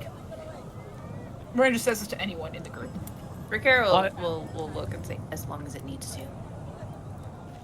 Aegon is going to kind of nod at the apprentice, but pretty much ignore him. Walk over to the tree and kneel down and just leave a small offering of food and start to say his own prayers. Nice. Yeah, you do that, and it's just a few moments later that you notice some of the villagers kind of gather up around all of you, like maybe about, I don't know, 10 or 12 of them, maybe a couple, about a dozen or so, and they kind of gather Getting up. more uncomfortable. Yeah, and they're all just kind of like looking at you, talking to each other and stuff. And Dalrum finishes whatever his meditation is doing and opens. And it's all of you. Have you gained any ground with this mission yet, or what's happening? Bracara very pointedly says, God spoke to me. Oh, God spoke to you. Yes, he speaks to me often. What God is this? The one true God. Oh, you're one of those. One of what? One of the one true God worshippers. That's fine. And what Mother did- was one. what Mother did- was right. What did this God say? She will recant the dream to him, and sort of take a few steps towards him as she speaks. A few words, and then she'll take a step. A few words, and take a step. And she's sort of looming. Yeah, as you describe it, you see he actually starts to get a bit serious. Like his face goes from a sort of condescending look and just a dismissive sort of look to he's actually listening to you describe the dream, and you can tell he's like making sense of it and kind of connecting this, whether it be the suffocation and what's been happening with the Fionas or something like it. You can tell he's kind of seeing what you're seeing a bit. Well, whatever this is, it's whoever it's from. It's seems to make a bit of sense. Whatever it is, find the cause of this and fix it. That's what you're here for, right? But we're here with you because these visions for Precaria are quite unquieting. I know that Demorthan have ways of meditating and calming the mind. I thought you might be able to benefit our colleague Precaria with your wisdom. She's going to sort of cut Nedweir off and look back to him and say, I do not want them quelled. I want more of them so that we may bolster the information that we have. God is finally giving me what we need. I don't know, and Morano then looks at Nedweir. I don't know that that's a good idea. Well, she said that she needed something. I'm just trying to be of assistance. Dalrum Resistance does not go unnoticed. leans in. Well, there's nothing I can do for this. It sounds like you're making your own sense of this, and if you welcome more of your visions, I'm sure you'll get them, but there's nothing I can do to help this. If anything comes to mind, I'll let you know. Well, it makes sense that these Fiondas have been killing people the way that they have been, and this vision seems to align with that same suffering. And maybe it's a vision, and maybe it's you putting thought to it. Maybe it's a message from your one God, and whatever it is, that's fine. But just get to the bottom of it. This village can't handle much more, and I will tell you this: if you don't figure it out sooner than later, we'll probably take our own actions against this Alzin and make an example of him to end this Fiondas attacking. Well, we're seeing him next, so if you could hold yourself back, we'd appreciate that.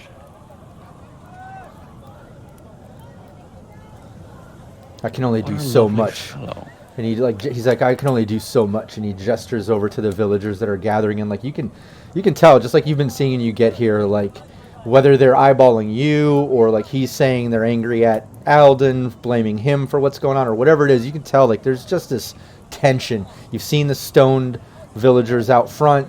You hear the threats of what they're doing. Like, you know, there's definitely a tension in this village. Yeah.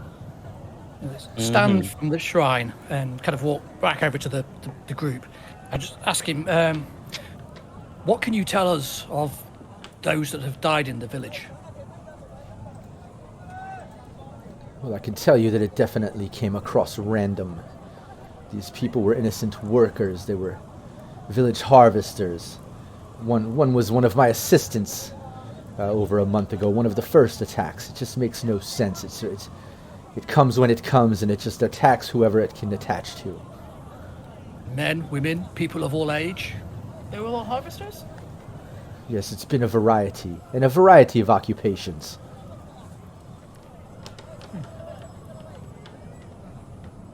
Whatever triggered this Fiond, it seems to be taking it out on anything and everyone it can get to when it makes its attack. This whole area is unsafe.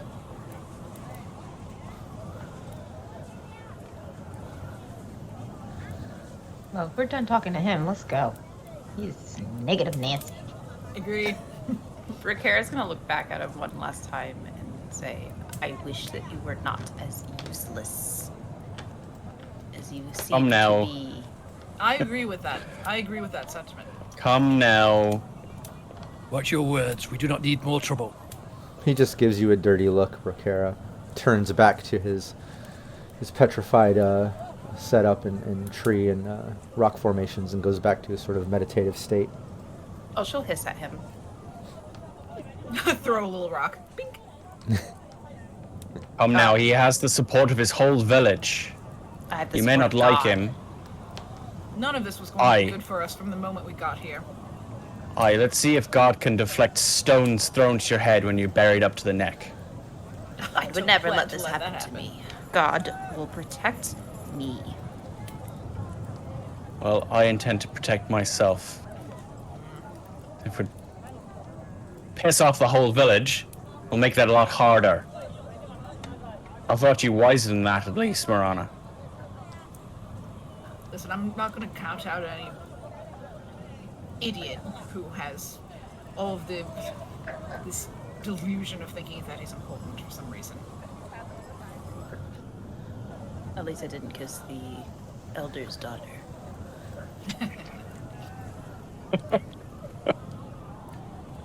See this fellow's workshop. We have a business to attend to. Then I imagine Yes. while we're having this conversation, we're probably just on our way over there. Yeah. Yeah. Yeah. Yeah, we Yeah. can say that. Yeah, you make your way through the village. Let me bring up the Braithen map one more time. Shout out to PWB. When we're out of earshot of him and the townsfolk, I'll point out the obvious, you know, the man is an ass, but he's the Demorthan, the spiritual leader of this village. I can We're almost all the guarantee. outsiders. I can almost guarantee, even if we had his full and complete backing, they'd still be angry. It is still wise to watch our words. God can only protect you from so much, girl. Fair enough. I'll bear it in mind because you said it. Rakara will sort of look up at Egan and say, you do believe me, though, don't you? I believe what you see. I am spoken to of a prophecy from God. Omens. The spirits and omens take many forms. They all come from God. Mother taught me that. And your mother is wiser than the wise men. Well, Mother is dead. So perhaps she is now the wisest. They say Never spoke. They say that it takes no longer being on this plane to truly understand everything beyond it. They also say not to discuss religion amongst friends. Well, we've established we don't know that we're friends yet. Are we not friends? I thought we were friends. We gambled together. We're It's work one friends. step on. Does that not It's denote friendship? It's one step on the path. We're making our way, so to speak. I'm your But I friend. agree with it. But we do need to get on with it. So, there's all this religion talk. We need to look at the science. Let's go talk to this guy. Yeah, and as you make your way through the village, again, eyes on you here and there, but I'll bring up the Braithen map as you kind of make your way out of, where the Hare Inn and the village hall, Elder Endrick's house, and kind of all the living quarters are, making your way around the main path of the village. Off to your left, coming down the right side of the map for viewers from chat looking at the map. To the right side, you can see the stables, all the workshops and things going on. And again, even during the day, even with the high winds, you can feel the intense heat coming from the workshops as you pass by through, as workers are coming and going, only pausing for a moment to kind of take a look at you all, looking you up and down, talking to themselves, getting back to work. You make your way out of the village, cutting around the side of the village, looking at the map that was given you by Elder Endrick. You know where Alden's laboratory is, just outside of the village to the north. But you make your way through the crops. You can see a couple of people tending to the crops, and you see a bunch of heating nebulars set up that you can see kind of glowing the night that you traveled into the village. Now you can see them up close. They look just like normal, nebulars that glow, the glowing ones that, bring light to different cities and places that use such magiants. In this case, these are customized ones, obviously made by this magiantist Alden, called heating nebulars, that are kind of set up every so many meters around the crops, and you can tell it kind of breaks up some of the frozen ground and snow. Even though in this area it is somewhat broken up, you're trailing off of the winter, there's still enough here that it would be hard to deal with crops without these heating nebulars. But you make your way through the crops, getting to the outside of the east side of the village, and cutting through the woods. Let's show a little bit of the landscapes here. You're making your way through a path on the east side of the village. You can hear noises from the village coming from the west. You can also hear to the east, to the right side of your path. Hold on one second. Sorry about that. You can hear rivers running. Like a river running, like the stream going. And that you can see on the map is the Samson River that comes from kind of the northwest, that runs alongside there. But you're heading down the path, making your way over to Alden's laboratory. Are we stopping to investigate the river? I remember earlier you said you wanted to hit up the Demorthen, investigate the river, hit up Alden's. I just didn't know the order. Yeah, as soon as we were passing the river, I stop and look at it and start observing it. Sure. Yeah, I will try and look for any kind of tracks or anything that looks unnatural or out of place along the riverbanks. Yeah, because I want to try to see where his flux is left behind and try to collect it and observe it. Okay, yeah. Well, first off, everyone give me a perception. And then on top of that, let's get Lutetia, after you do your perception, just give me a magiance. And then Nedwig got 9 on perception. Nice. I got a 12 on perception. Okay. 17 on perception. I also got a 12 on perception. 11 on perception. Nice. And then Lutetia, give me your magiance, and Hagen, give me your natural environment. If you have some type of, or travel rather, if you have some type of tracking within travel or anything, give me that. But Lutetia, don't give me... Tracking is a discipline under natural, so I've got... Oh, perfect. Yeah, use tracking. Yeah, but don't give me that number just yet. And Lutetia, don't give me that Magiance number yet. Let me go back to those perception rolls. As you approach the river, Bracara and Hagen and Lutetia, what did Morena get on the perception? 11. Okay, well, it's mostly Lutetia, Bracara, Hagen. As you approach, all of you see this stream as you cut through the snowy woods. It opens up into a stream that's like kind of half frozen, kind of running. You can see we're on the banks of it. There's kind of like mud, and it's broken up from the flow, like kind of keeps it going even through the winter. You can see there's some type of device set up in the water, like a big mechanical device that the river's flowing through with a pump. Some type of pump or thing set up. It's hard to tell exactly what's going on there. And then you definitely see, like, along the river, maybe 5 meters up from that pump, a little more north, heading towards the laboratory. You can see some flux waste stains on the ground. It looks like it's, since what you've heard before, it's been cleaned up a bit. But you absolutely can see remnants. You can even see where, like, the earth has been carved out, where it's soaked in when they had to clean it up. Lutetia, what was your Magiance? 21. Oh, nice. Yeah, you absolutely see it. You can see that it's, it's a botanist flux extract, which you work with yourself. You have some of that flux. I think that's one of the ones that you use to power your vision glasses. But you can tell it was some flux waste that was here. Clearly some waste, which you know as a Magiance, a Magiantist, that being careless with that can absolutely, toxify the area. It's toxic. It's a poison. Absolutely, it can, piss off a Fiend if that's the case, like rumors would have it. You can kind of assume that.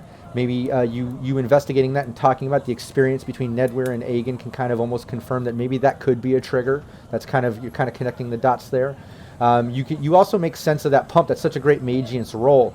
That whole pump thing, you can tell it's some type of filter system. Like, it's definitely some Magiance artifact contraption. It's custom made. Maybe it's another one of Alden's contraptions. But it's filtering the stream. It's going the whole width of this sort of stream, and it's filtering it or something. It's like going through, and then there's a pump where I guess you can access the water to get filtered water from it or something. So whatever that's there for, it's a filter. Hagen, what did you get on your tracking? I got 15 on tracking.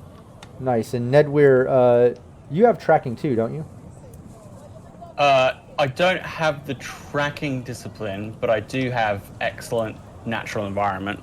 Okay, yeah. Give me your natural environment too on top of that. I'll assist him in looking with the two who like the wilds. Mm-hmm. So yeah, it's a 10 for me plus 9, so 19. Nice. On natural environment. Yeah, both of you, you kind of dig in as you see Lutetia messing with the contraption, Bracara Morena scanning the area. You see the flux waste, the contraption, you see the side of the river. And where the flux waste is, Hagen, absolutely, you pick up on some tracks. It looks like there's some tracks from the flux. It looks like they kind of go into the woods towards the village, whether it's part of the cleanup crew or left it here or just looking at the flux. You can definitely see tracks coming and going from the village to where that mess is. You can also see tracks kind of going north. It looks like in the direction of Aldon's laboratory, and then it also looks like they go north, like kind of off into they fade off into the woods into the north as well. So they kind of like part off. It's kind of hard to like all coming and going. Okay, yeah, I'll point those out. Cause these ones going to the village, presume the people who found the flux. These ones lead to the Magiantus. But these lead into the forest, heading that way. And I'll say with such it's such a great role that Nedwir got. The combination. I'd say Nedwir could back it up and kind of find the separation in the tracks. Like, yeah, it looks like some villagers checking out separate tracks going to the laboratory and going off into the woods up north. You can confirm that. I see them, Egan. This is where they split.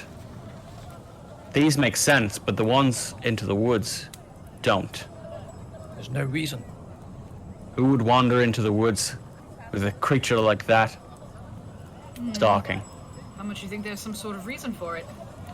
Am I looking at the machine? Can I tell if it's ever been tampered with? Yeah, it doesn't look like it's been tampered with. It looks like it's been loaded up with some flux, some organic, botanist flux, some plant flux, and it's running. It's filtering. It's working great. Doesn't look like anyone's messing with it. What does the machine do? It filters the water for the town. Filters? You mean It it cleans takes... the river, so you guys have Oh. drinking water without getting sick. But if they mess up if they spill the flux into the environment, that makes everyone sick. So it kind of defeats the purpose. So somebody must have messed with his machine. But we need to I talk see. to him But because we it looks also like they want to cleaned it up. I want to see where these tracks lay. If we can get as much information before we talk to him. Yeah, I'm particularly curious about that myself. The more we know when we approach him, the better chance we have of getting the truth. Okay. You guys would know more than me about the area of nature. This is Yeah, my look. expertise. Egg and I have been looking at the ground around the flux, where they dug it out of the riverbank. There are tracks that lead off into the woods. If there was a saboteur, maybe that'll lead us to it. Okay. That's worth finding out for sure. Well, weapons to your hands. GM, would any of this sort of scene before Brahera sort of trigger something of the dreams that she's had, particularly the steam? No. Would I have the wherewithal to kind of like make a connection at all? No, there's nothing's triggering any type of connection or anything. I mean, other than like seeing some water and feeling suffocated and connecting the water Fiona to that dream aspect. Maybe something there might trigger her. I don't know, but yeah, nothing's connecting the dots or anything like that. Okay. And still, yeah, very confusing about the steam. You're not figuring that out either. Yeah. Okay. And then she'll sort of look to the party and say, "I agree. I think we should follow this and see what information we can gather. Maybe it'll give me more information on these dreams I'm having." Well, it seems we're all in agreement then. Aye, Well, weapons to your hands and your wits about you. Well, I'll be behind Don't all know of you guys. Leticia, Take my... Yeah, Yeah, draw my bow. Oh, like, my this is my weapons. carrot in hand. I have a pencil and a little dagger. And I look at Leticia. I feel safer already. Leticia Oh, big guy. hiding behind Hagen. Yeah, I just blended into his fur. I'm like, Right. and once again, the kitty from the 3 Hair Inn following Hagen. You can see Kitty in the background there following. Seems like following Brahera. Pretty certain that kitty is the actual Fiondas we're looking Oh no. Yeah, I don't know. Behind you. Are these common around these parts? I guess this is very. Yeah, all of the cats have left the 3 Hair Inn to follow the team. But no, you. What's the rule on battle cats? Battle Just cats, chuck I a love cat it. at somebody's face. But no, you can do that. You follow the trail. You had such great skills within that realm. You can follow these tracks. They're definitely different from the ones coming from the village. As you kind of go north, you can see where they kind of split off. Like obviously they were coming towards the river and going back up. But you can clearly see some of the tracks going a little bit kind of slightly to the west. And you can see right there to the north of the village kind of like this tall tower poking out of the trees at the base of the Morel Mountains, the Morel Peak there, where it's Aldon's laboratory. You can kind of see the tracks kind of heading in that direction. And then also kind of going north. I'll bring up the Talcair map. Oh, was that it? There we go. Sorry about that. And yeah, you can kind of see up there where the Sighing Forest is. If No, you it's look gone up, off. what was that? It's all right. It came on and it went off again. Oh, okay. Sorry. Can you see the map? It's there now, yeah. Okay, Yeah. cool. I can see Yeah, it, if you're looking at it, you're at the bottom there of Morel Peak, right there in the woods. Right at the base there is where the village is, Alden's factory. But going up to the right side of Morel Peak, in between Morel and Friendian, going up towards Sighing Forest, you can see the trail of footprints and tracks kind of heading off towards the Sighing Forest, kind of heading northwest in that direction. But as you kind of follow them a little bit, they start to fade, and you're having a hard time. Like they're fading away. Are they? Can we tell how many people and if they're human? Oh, I like that. And you know, I got to give it to you because you killed it on those rolls above what it was. Yeah, you can tell there's 2 people. It looks like 2 people. They either had some type of like equipment on them or armor or iron weapons, or they were larger men or something along those lines, because you can tell by the tracks, like, you know, the depth of the footprints and stuff, like they weren't, you know, like small children or anything, right? They seem like, you know, adults, fairly hefty. But there's 2 of them. You can clearly see 2 tracks heading off into the woods, disappearing. Whereas towards the laboratory, you can kind of see those same tracks, but you also see other tracks, like a few other people maybe coming and going too. 2 of them. They look armored or larger men. Do you see them? Aye, or they're carrying weight. They seem to fade as they head towards the Sighing Forest in that direction. Strange that they should head so far from the village. Aye. And we saw what happened to the people approaching it. How far are we willing to go in pursuit of this trail? Well, it seems like it's getting harder to follow, so only so far we can go. Yeah. We can just mark where we stopped. The tracks are growing faint, but they still may leave signs. I say we pursue it a bit further, but be ready to flee if we run into trouble. Okay. Yeah, you can do that. You pursue the tracks deeper into the forest, kind of heading the east side of Morel Peak. And you travel maybe another 30 minutes to an hour, and now you've gotten to the point the tracks have completely disappeared. You can tell that these tracks have to be, you know, at least a couple weeks old or so. It's hard to get a good read on it, but they disappear. You kind of go a bit further into the woods, but you're getting to the point now you're a bit uncertain exactly, you know, where to go or whatever. And you would have to kind of make a plan for this. Let me know what you want to do, because, you know, if you travel farther, we would have to calculate the distance and stuff before nighttime, and you might have to like look to set up camp, things like that. You're getting out into the wilderness. Can I roll a travel to know what might be in this direction that they've been traveling? Yeah. Just a knowledge of the area and a kind of extrapolation of a likely place. Very variable. Let's do it. Okay, so I rolled a 10. Oh, nice.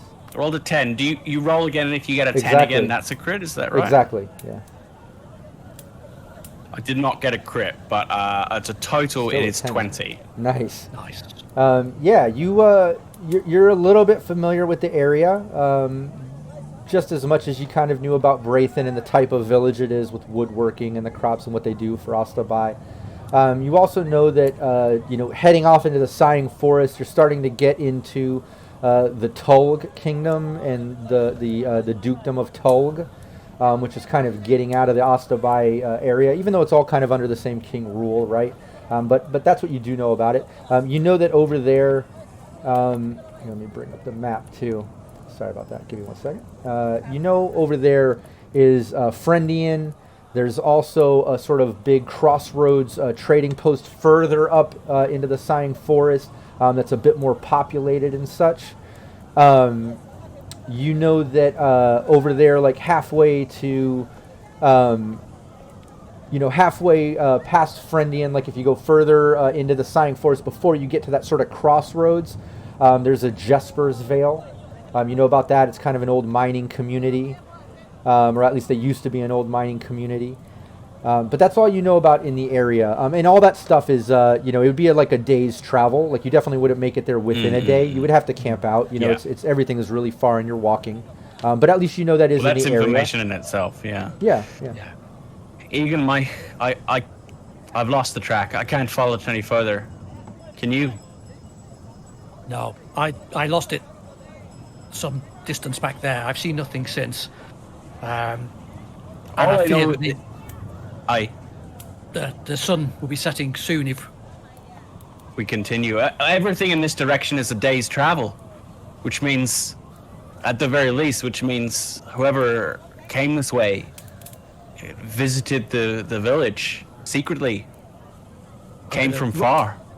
Look at the rest of the group. We don't have the equipment to venture into the woods for a night's expedition. Yeah, we don't want to be out here, especially with time ticking on our every few days visitor, as it were. Aye. It's curious though, and I can't make head and tail of it. They could have come from the trading posts, from some of the local villages, but I can't fathom why. Perhaps it's time we pay that Magientus a visit. Yes. Agree. Mark where we stopped, and we can maybe come back. Alright, let me make a variable sign here. Oh yeah, I like that. What kind of variable sign or message are you going to put here? Obviously, it's a marker for you all, so you can easily get right back to where you know the tracks ended and kind of head in the right direction. But is there any other sort of like meaning you're going to put in this variable symbolism, just for general knowledge of anyone else, of any other variable that comes across it? Make it discreet. We don't know who these are or what skills they have of the road. Well, have you ever seen a variable sign before? My eyes don't know what I'm looking for. Exactly. There's They're Meg. always. That's why they're always discreet. Touché. So, I pile rocks in a certain way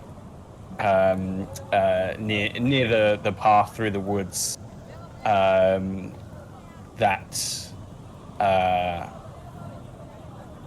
basically says Fionns walk these woods. Nice. Yeah, you leave that But symbolism. it's also a marker for myself, like this is where we were. But any other variables coming this way is like Slight hey, warning. heads up. Yeah. Yeah, no, I love that. Yeah, a little heads up, little warning, but also a little marker so you know exactly how to get back to this point. Almost like a save point, right? If this was a video game. So now moving forward, whenever you want to get back there, you can be like, hey, boom, you're right there. You know exactly how to get there. Back to the trail marker. Exactly. But yeah, you make your way back, following the trails back towards the river and kind of V off where it goes back up towards Alden's laboratory. And you make your way up through the cold, wintry woods. And it kind of comes to a clearing where you can see his laboratory. You can see kind of an extended, what looks like a greenhouse kind of set up. You can see like stuff growing in there. You can see some tubing and mechanisms in there. It's hard to see through everything with the ice and the frost. But you see another building and a big sort of big front door, big wooden front door. And you can see some type of like tube, like it's like coming out from above the door with like a glass sort of lens or something on the front of it, but it's kind of hanging out over the door. In fact, let me give a little visual here. If you look at Twitch, you can kind of see the laboratory look right there. As you approach, nice. You see his laboratory setup. You pass the greenhouse kind of on the right and go to where kind of that big tower and main entrance is. Imagine a little, lens sort of tube coming out at the top of the door. Just grab an artwork from the Shadows of Esteren Dark Romanticism art book. Love it. But that's what you see as you kind of approach.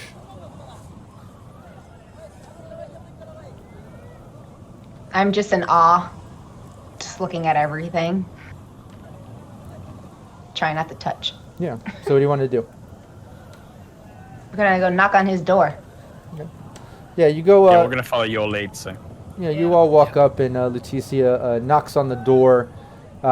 Just a few moments later, you see that sort of tube with a lens kind of like move, and kind of scurrying around, and you kind of hear like a cranking noise, like a clicking and cranking noise, like some type of mechanism is moving this thing. And then you can hear from behind the door, who is this? Who's out there? Who's here?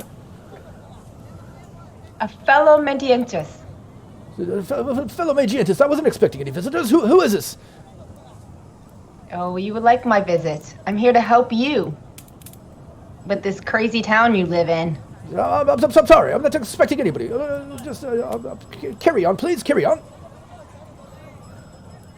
Please just open the door so we can talk to you, not through this beautiful equipment you have. Far too busy. I'm sorry. No visitors. No visitors. I think Morano would also lean over to Ian. We could probably just force the door open if we needed to. Looks flimsy enough. Well, What don't do you do think, that. Letitia? Well, shut in. That's what we do. But We we'll come try. with the authority of Osterby. Let us in, or we'll make our way in. The authority of us. What is this authority? All of a sudden, the door opens, and you see this, slightly. I'm looking forward to breaking it down. I want to say, wanted to see it. slightly chubby, slightly overweight.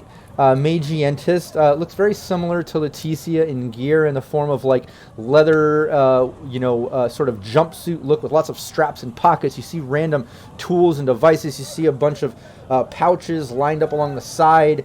Some glass vials kind of lined up on a strap that he has, almost like what you'd picture like a bullet belt or something, but with all these little canisters. Leticia recognizes them instantly as little flux cartridges and stuff. Opens up. He even has some vision goggles up on the top here. He opens up. He has kind of like real wiry white hair, almost kind of like Doc from Back to the Future kind of look, just like real mad scientist sort of vibe look. But he opens up the door, and behind him you can see like a bunch of contraptions, like all these different tubings and mechanisms and things. In fact, I want to kind of show off a little bit there. Let's see if I can put a little visual on the overlay. Bear with me. There we go. But that's what you kind of see behind him, are some of these kind of mechanisms and such, as he opens the door, and you can barely see all that through all his wiry hair. You can also see like two younger men way over behind him, one of them messing with the machinery, the other one standing behind next to him, just kind of looking in all of your direction towards the front door. As he opens it, once again, after Nedware mentions also, what is this? Osterby official business? What is this? What is this? I step in front of him and introduce myself as Leticia the Mendientes, and I show him the paperwork so he can calm down a little bit. He grabs that. He puts down his vision glasses. He starts looking. Very official. Very official. Okay, well, welcome. Yes, come in. And he kind of gestures for all you to enter his laboratory, and all of you enter the laboratory as you can kind of hear all these, mechanical items just kind of working and running. Let me tone down some of it so I don't drown out my players. But yeah, you can hear these mechanisms kind of running. You see different flux kind of running through the tube going to the vats. You can see almost what looks like a conveyor belt sort of going with like this perpetual turning machine as these gears kind of go with a counterweight as it seems to be pulling in some plant material or something from the greenhouse direction.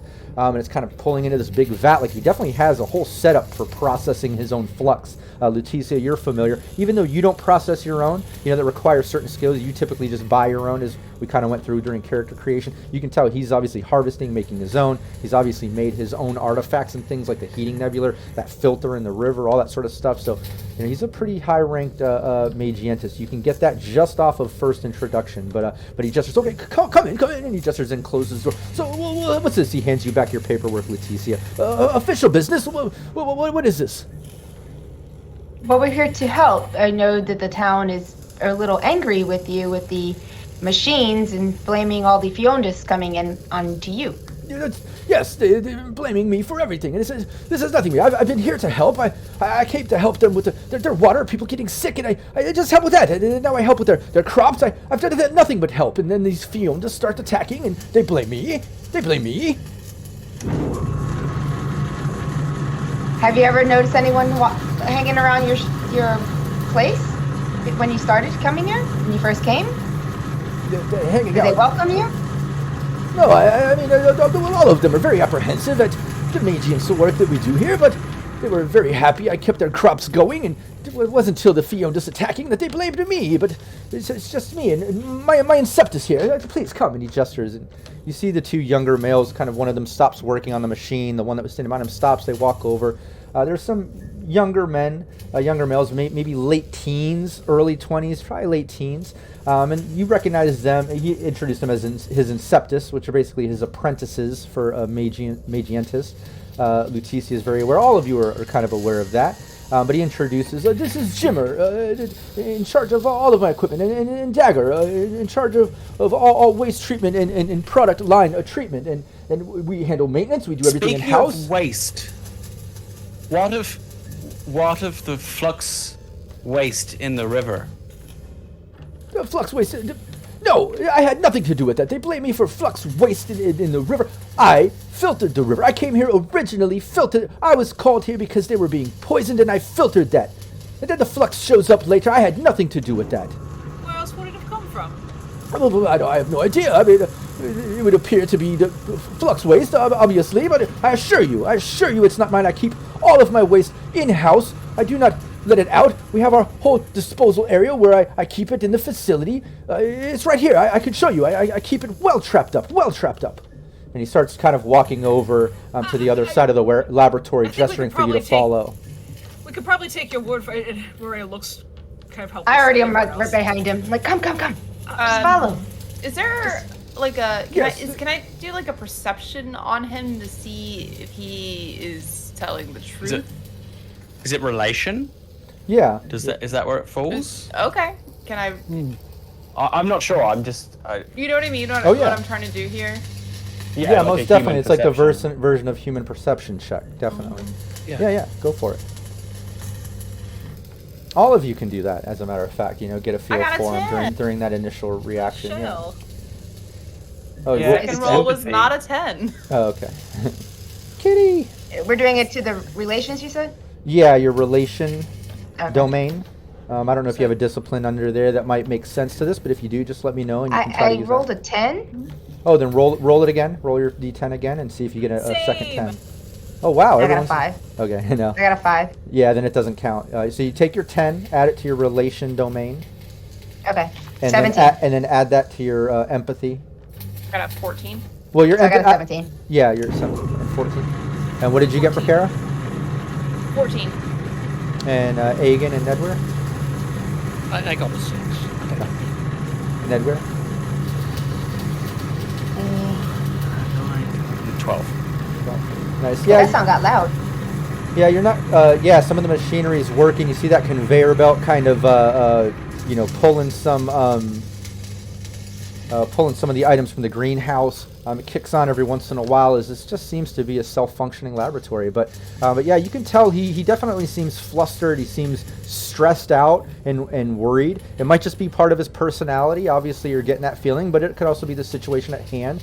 I would say that anybody, I think it was Morena, Lutetia, Bracara, anybody that got higher than a 14, you can tell like he seems truthful. Like he was sent here, like he said, to help with people getting sick or something, and filtered the water and helped them with that. And then he helped with heating up the crops, and he's done nothing but help. And then Fiondas showed up, and then he got blamed for Fiondas showing up.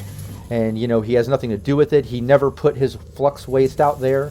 He says he takes very good care of it. So you're believing that. And while you're kind of thinking about that and getting a read on it, he continues to walk you over as Lutetia followed and gestured for you to follow. And he goes over, and you see a big locked door. It has kind of like a slide bar on it with a lock, a big sort of iron lock on it. And he says, this is I keep all my flux locked up nice and tight. And then we extract it back to Ostabai at the end of a few months' quarters. We haven't even got to that point. Let's start up here. Here, look, Dagger, here. And you see the assistant come over. He has like a necklace with a key on it. And you see Alden kind of reach over to Dagger, his necklace, and use the key. Here, unlocks the lock. Open it. See, look.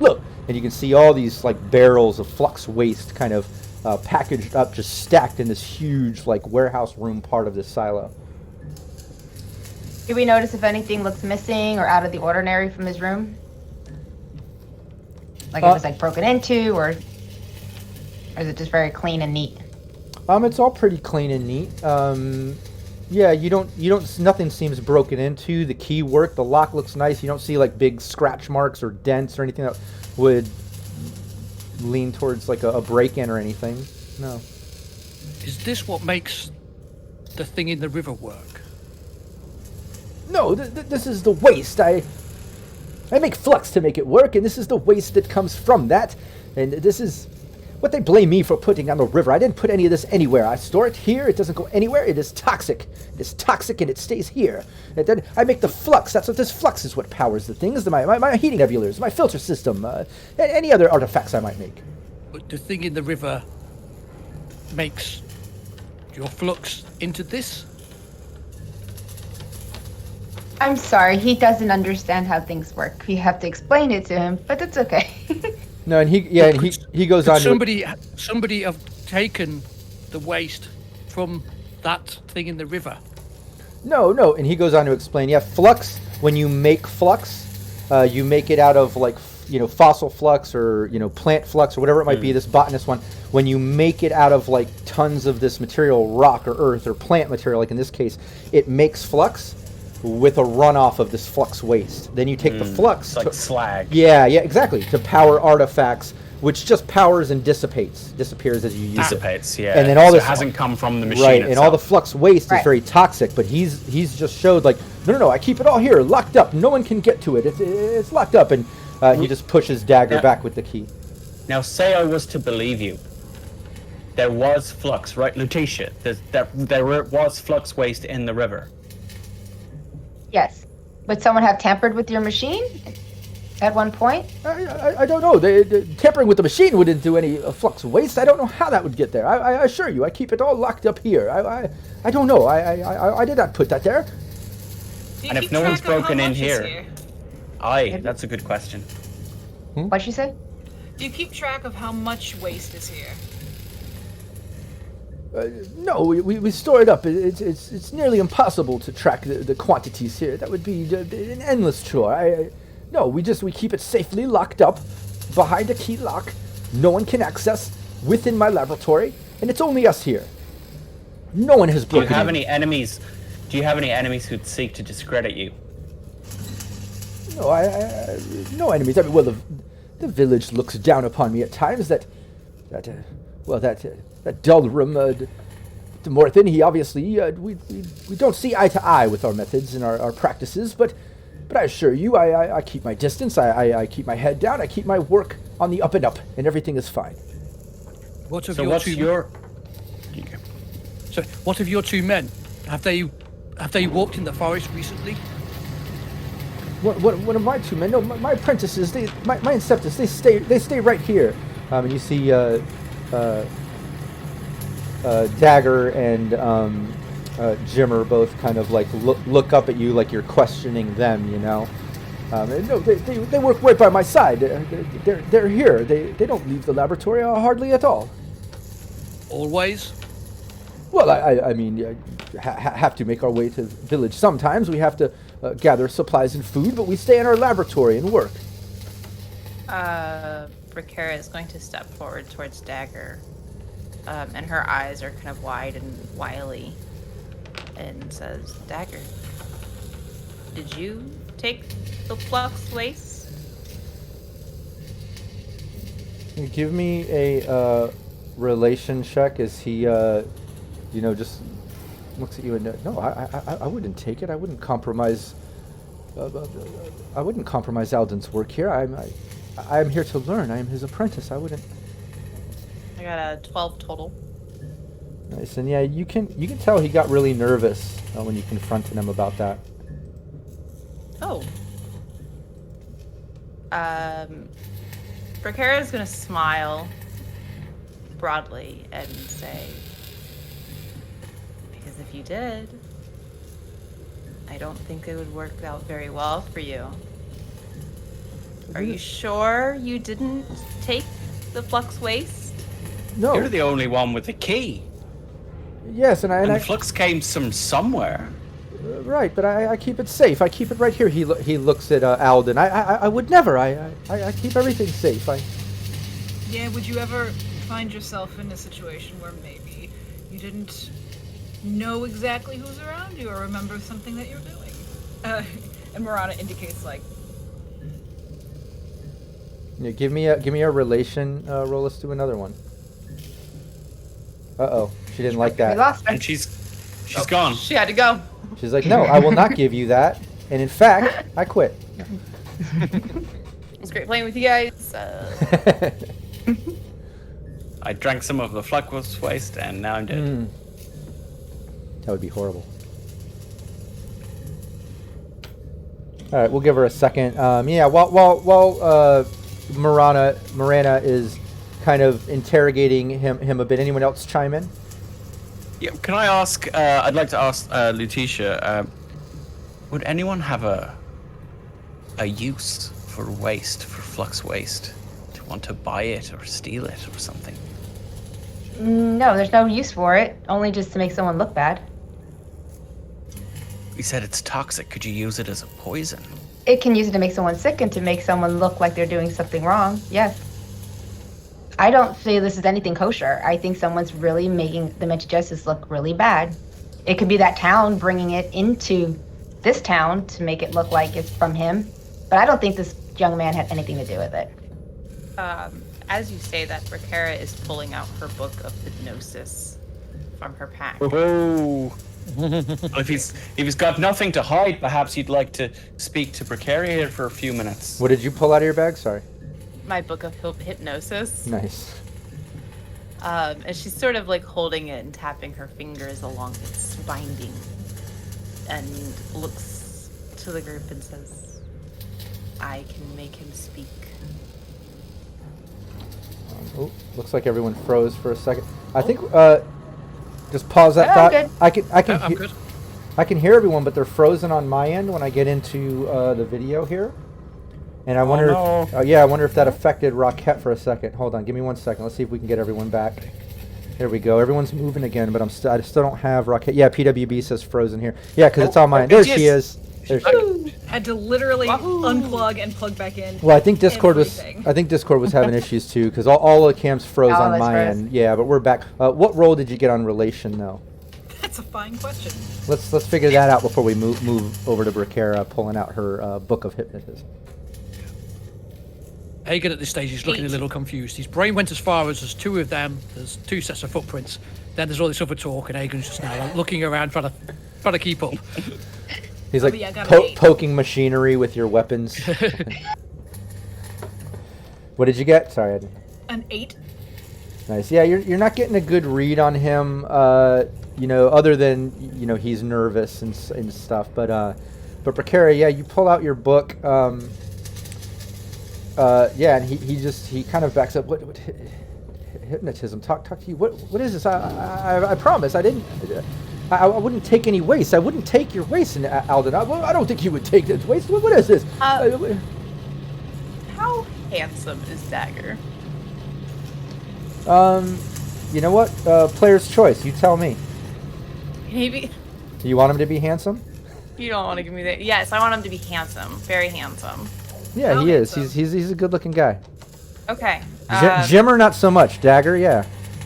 Okay, I don't know if this has that much of effect, but I do have the advantage that I'm beautiful. I'm assuming that's what Bella Oh, and means. it's Jimmer and Dagon. Sorry, I kept saying Dagger. Dagon. Dagon. Yeah, sorry. I like Dagger better. I know. Dagon's fine, I guess. Jimmer and Dagon. Yeah.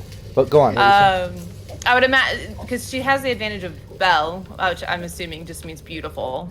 Oh, yeah. So she's going to sort of bat her lashes up at him and say, Dagon, this won't hurt. If you would just have a seat, I just want to see if I can refresh your memory on anything that is looming in there. Okay, Alden, I wouldn't do. I promise. Okay. You can tell he's like getting nervous even as you kind of lean into him and start kind of talking a little sensual and kind of being a bit persuasive in your approach. Now you can tell, yeah, it's making him a little bit uncomfortable. You're kind of using your beauty to your advantage, and it's working. He's attractive. You're kind of playing into that aspect, and yeah, he just kind of like leans back. Alden, I wouldn't. Okay. Whatever you want. I promise you, I wouldn't take the waste. But maybe you don't remember somebody taking the waste, Dagon. Let me help you. Okay. That's fine. And yeah, you seem to convince him. You can tell he's kind of blushing a bit. You're kind of using your beauty to your advantage, and you've kind of convinced him to lean into your hypnotism and let you kind of have your way with him. Alden looks a bit confused. What is this? This hocus pocus, jibber jabber? I don't know. Dagon, you don't have to tolerate this. What is this hocus pocus? And then you see Dagon kind of look. It's okay, Alden. It's okay. And you can tell he's just kind of, I don't know, a bit entranced by your beauty and the way you're talking to him. Outstanding. Dagon. My name is Prakara. I'm going to help you. And she is going to sort of point to the crudely drawn eye on her forehead and say, Dagon, focus on this. And let's find out some answers. Yeah, let's do, if you have any type of specific discipline that would lean into, like, hypnotism. Otherwise, just general occultism will work. Okay. So your occultism plus... Can I go ahead and use a plus reason. 2? If the party's okay with that? Yeah, please. Yep. Please do. Cool. Please All do. right. Oh, and don't forget too, all of you have, I forget what it's called, I don't have it right here in front of me, those flexible points that you can use that get replenished at the end of the total campaign. And you can kind of use it, kind of the equivalent of luck in Cyberpunk Red or in other games. You can kind of use them disposably to replace die rolls and things. I'll look that up. I'll have that down by next session. I don't have my notes on that, but you have that as well. But absolutely, you can use a +2 as long as the team agrees with it. Okay, I'm gonna use, well, so I rolled a 7, so 2 plus 7 is 9, 5 is 14, plus 2 is 16. Yeah, you, as you start pointing the eye and you start talking, all of you see Dagon look uncomfortable. He like looks at Prakara, then he like looks at Alden, he looks at all of you, and then back at Prakara, and you can tell he's like having a hard time focused, and then all of a sudden he just kind of like zones out, and he just kind of slumps down, he's just staring dead at Prakara, and all of you, you've never really witnessed this before, and Lutetia, it's actually like a bit of a moment where like you almost see a little bit of that hocus pocus actually working. It's a bit surprising to see Prakara pulling this off, and even Alden, the other mage, just, what is this? And he kind of puts down his artifact glasses and starts getting in close, like getting like a magnifying look. I don't see any elements transferring, and okay. And he backs up as he sees Prakara kind of give a gesture, but it's almost like he was looking for something there of why this is happening, like trying to make logical sense over this mysticism that's kind of happening in front of all of you. But Prakara, Dagon is locked in. He's in this trance. What might you ask him or say? Just gonna ask Dagon, did you take the flux waste? No, I did not take the flux waste. Did you help someone take the flux waste? Yes. Who? It was 2 men from Jespervale. What were their names? I don't know their names.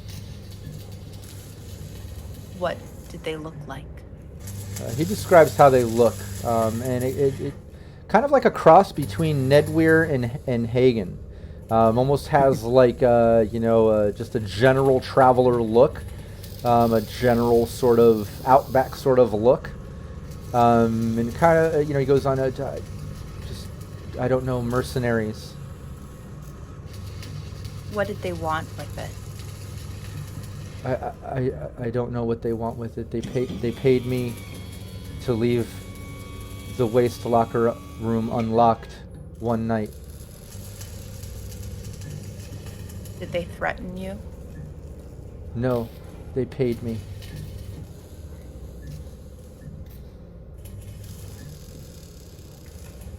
Will they be back for more? I don't know.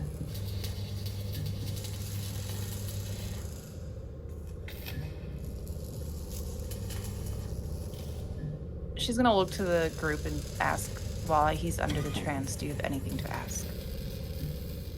How did they contact him? How did they contact you, Dagon?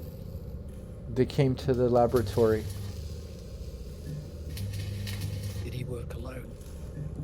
Was it just you? Looking pointedly at the other guy. Did Yes. you work by yourself?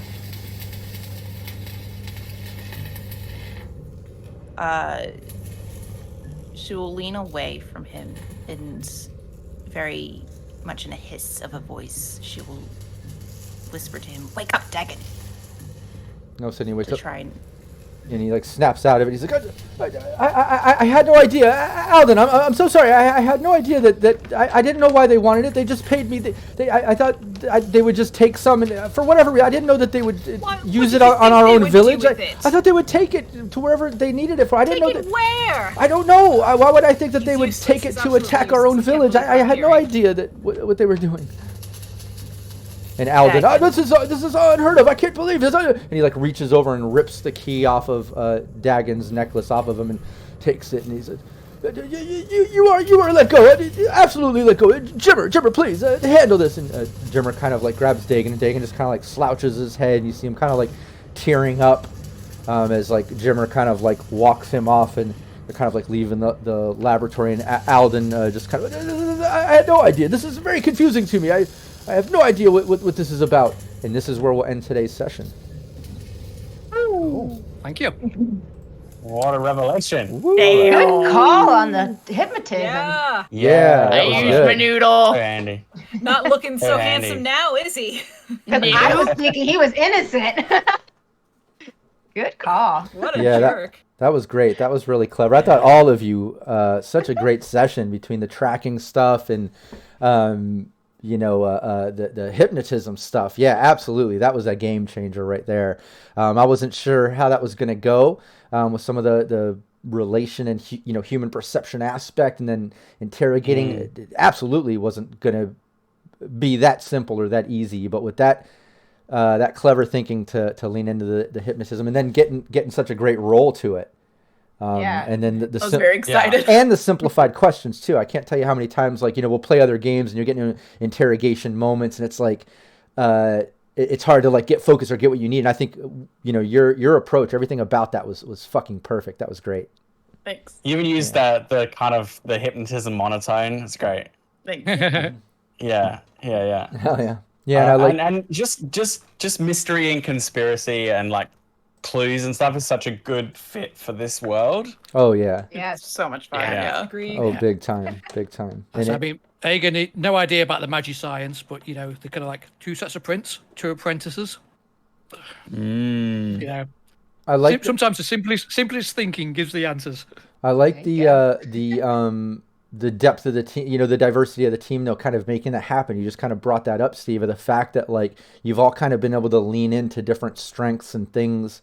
From session 1 and session 2, there's been moments, whether it's been with wolves and traveling and just like a little social moment, versus this and being perceptive, talking to different people, using the hypnotism, tracking things. Like, it's been great. I love seeing the team kind of evolve and find their chemistry and their balance. I feel like we've still got Moran in our back pocket for when we need to like steal something or sneak Oh, yeah. into somewhere. Or stab things. Or stab, or just a lot of stabbing. Yeah. Yeah, no, and I love that personality coming out too. How she's very roguelike in the sense that she's distrustful a bit abrasive.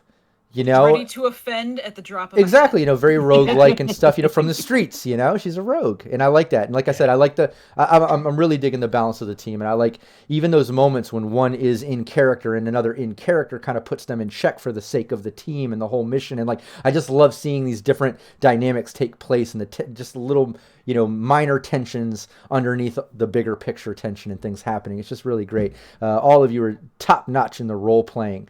It's so good. I'm really digging it. And shout out to chat too, being part of our story. Yeah. Yes. Giving up the being plus here, twos. guys.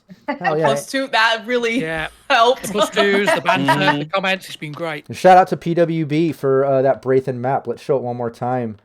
Such great work. We're still tweaking some things, But he's helping work towards some mappage, some artwork, as long as other artists that I'm working with, to kind of bring this campaign to life. We're going to write it out. I'm going to try to work with Studio Agate. I've been talking to some of the team there about this, and we'll see how this develops and plays out. And then I'll probably get with some of, all of my players here, if we can get to that point and cross that bridge and maybe all kind of contribute and be part of that. But we'll see what happens. I'm really, really digging it. But again, props to PWB for helping us out and joining us and offering his awesome map making talents to our game. Thank you. Really digging it. Yes, thank you. Yeah, thank you. Yeah, And thank you, Rob, for a great session. Thank you, mate. Oh yeah, Yes. thanks. Yes, thank Yes. you. Yes. Thanks so much. That does mean a lot. You're a fellow GM. You know how it is. You GM, you have a great time, but getting that feedback, it really fucking means a lot. So I appreciate that. But yeah, other than that, we do this on the last Monday of every month. So make that a plan. Don't forget, we have streams every day of the week. Tomorrow, Rockette Fox has her monthly weird. Let me see if I can put the calendar up there. Everyone, hop on that calendar. Bookmark it. Make sure you check out all of our live streams. Also, check out our Patreon. Like I said, we have some gameplay opportunity there and more. Shout out to my players. Shout out to chat. And we'll see you next time. Take care, everybody.